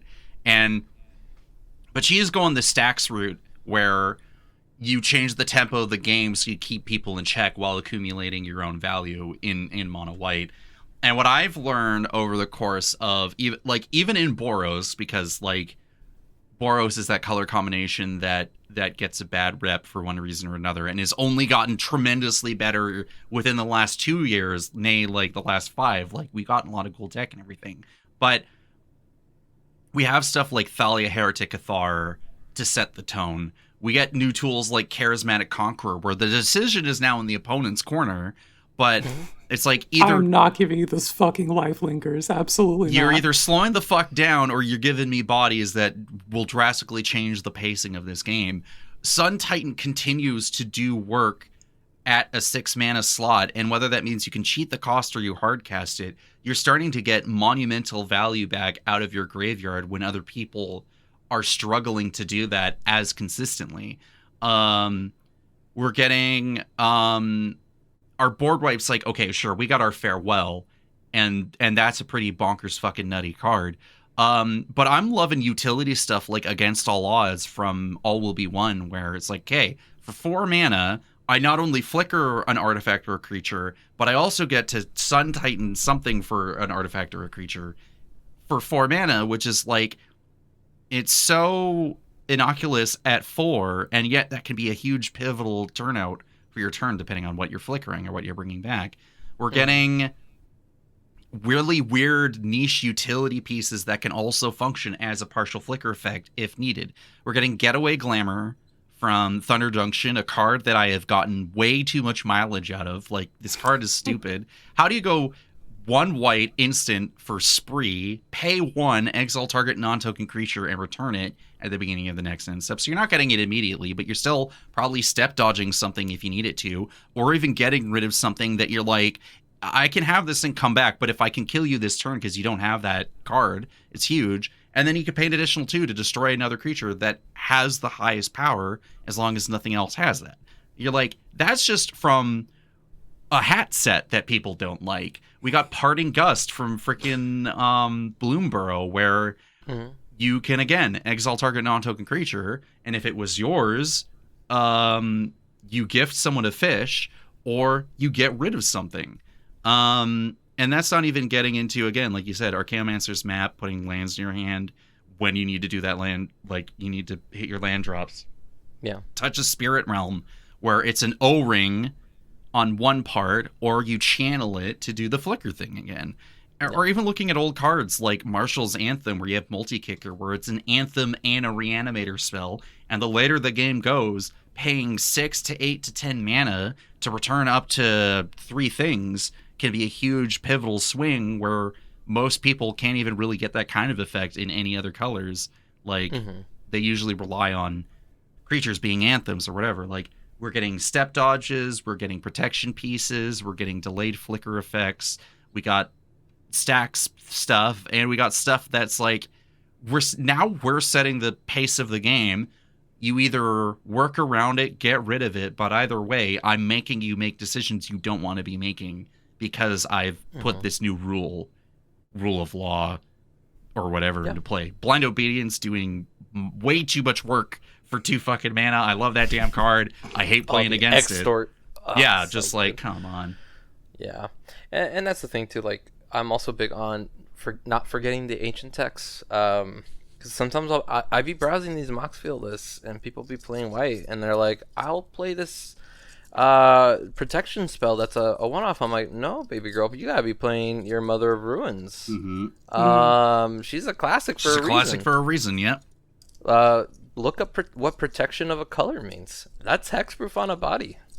Skrull does it too. Skrull does it, yeah. Skrull's pretty great at that now. There's a new Mother of Ruins or Mother of Ruins in like Gifter of Runes. Giver of Runes. Yeah, there's Mother of Runes, Giver of Runes. We even have a third one, I think, now, but I cannot remember her name.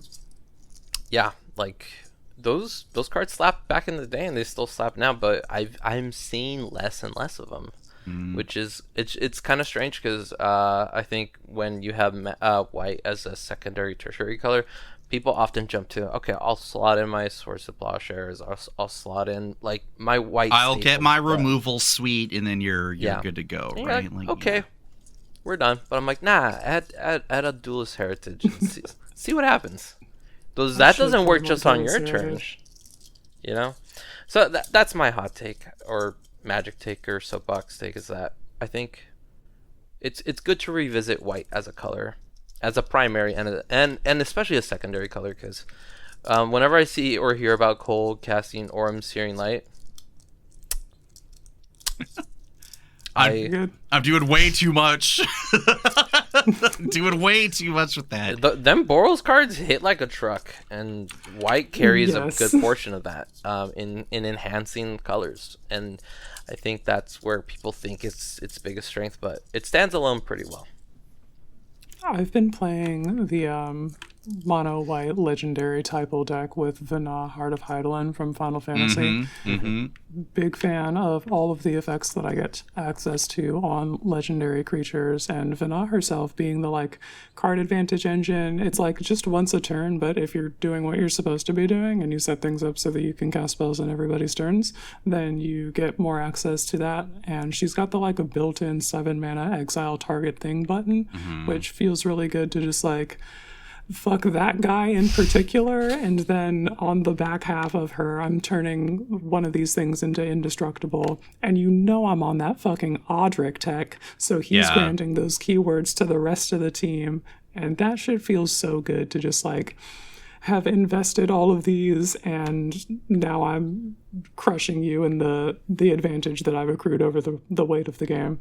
Yeah, I'm like so I got my spreadsheet of games, and I'm updating my giant book of ops 2025 list over on Moxfield. I'm like, okay, let's narrow That's down. Such a funny title. I know. Thank you, Medusa, for that. I'm still loving that. But like, I'm looking at, I've narrowed everything down to like color identity for commanders that I played against, and I see like Kelith and Prava and Yoshimaru and Tegan Jovanka. So I already know that those ones are being part of multicolored pairs, right? But then when you're looking at the rest of it, it's like, you know, people who play Mavinda or Apothecary White or Ash Princess of Dalmasca or God Eternal Oketra or Bruna the Fading Light, right? Like, Ayo. Those cards have a particular ask, and it requires you to be like playing Oketra or Bruna in the command zone. You have a certain ask, you got to play within that mono white space, and then you're like, cool, but what's the next thing I can do to like really play into those things, right? Like, and white having all those creatures that care about you flashing them in and bouncing something back to your hand, and of course flash being a bigger thing in white now as design has moved forward the last few years. Like, that tech has only gotten better. I'm thinking about a particular card from Call Time where it's like Sigrid Godslayer or God whatever.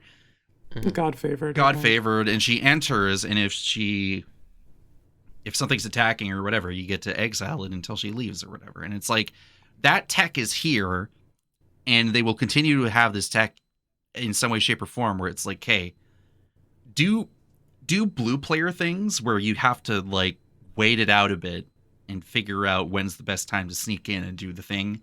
It'll be the most back-breaking fucking play you've ever fucking seen. Like I don't Get them know. with the Aven Interrupter and then tell them they can't cast spells from exile. Or, flashing in a, just trying to find it really quickly here because I know I had it.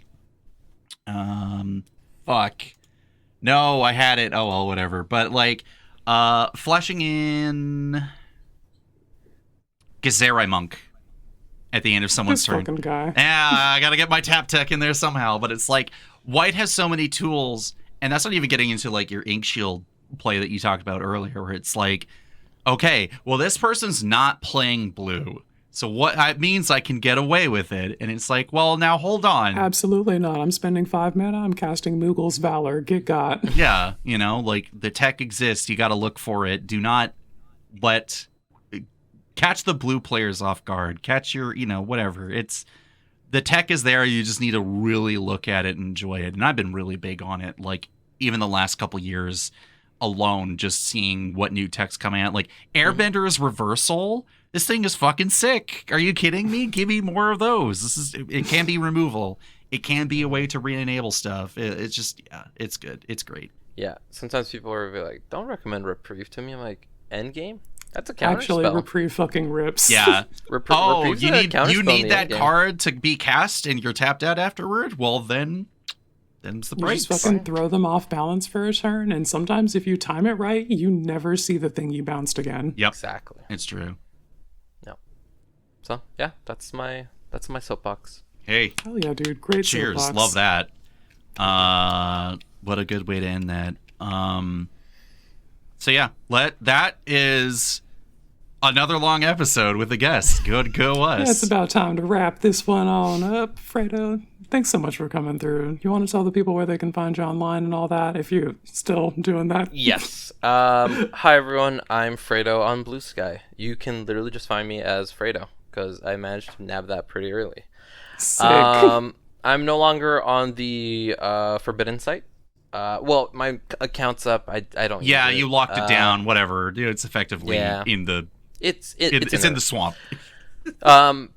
But I think I have my links on there still. So Fredo at _TCG if you want to find my links through there. I don't think I link out on Bluesky. I should change that. And then I don't Twitch anymore, but Fredo _TCG.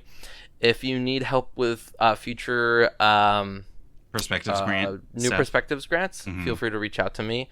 I may not always have the bandwidth to help, but I can also put you in touch with many other folks who have been past winners, and I can also give you some good advice on that sort of thing. There's one grant year where there's 3 people that I reviewed and all of them got in, so I was super happy about that one. And yeah, it's a fantastic program. Please use it. Otherwise, I'm just a game developer on TCGs who occasionally gets brought on to guest on amazing cool things by my wonderful friends. And I am very lucky because in the space, folks remember me often, and that is a very nice thing to have. And I think that was one of my biggest fears stepping away, is that I'm like, yeah, people will forget, but then I get called on to do streams or to play games, and it's really nice. We're dragging you back into the crab bucket. I love the grab bucket, but I love the people that are here the most. So thank you, Quinn. Thank you, Cole. We all play games in a pod with Benoit, and those are some of my favorite games, and I look forward to those. The Avernus Dissenters. Let's fucking go. Yeah. Actually, so- shit. We didn't mention Descended to Avernus this whole episode. I now feel terrible about that. Oh well, we mentioned it, so we made it happen. All right. There you go. So as for us, you know where to find us. The Bloodrick Guy and Curl Dig Energy on Bluesky, and then HBVC-MTG. Hey, maybe share this episode in particular, not only just because we have Fredo on, but because we have this new sexy, cool-looking logo that I put together. And also share Quinn's awesome, super cool music tracks that's coming out every couple weeks. And check out MTG Lexicon, the Dive Bar of ADH, where we are up to no good, and we are not big chilling in any way. Do not. And someone is stealing my fucking identity. Who is Billy Marhu? Great question. Find out on the next episode. All right. That's it, everyone. Later, gamers. See ya. Bye.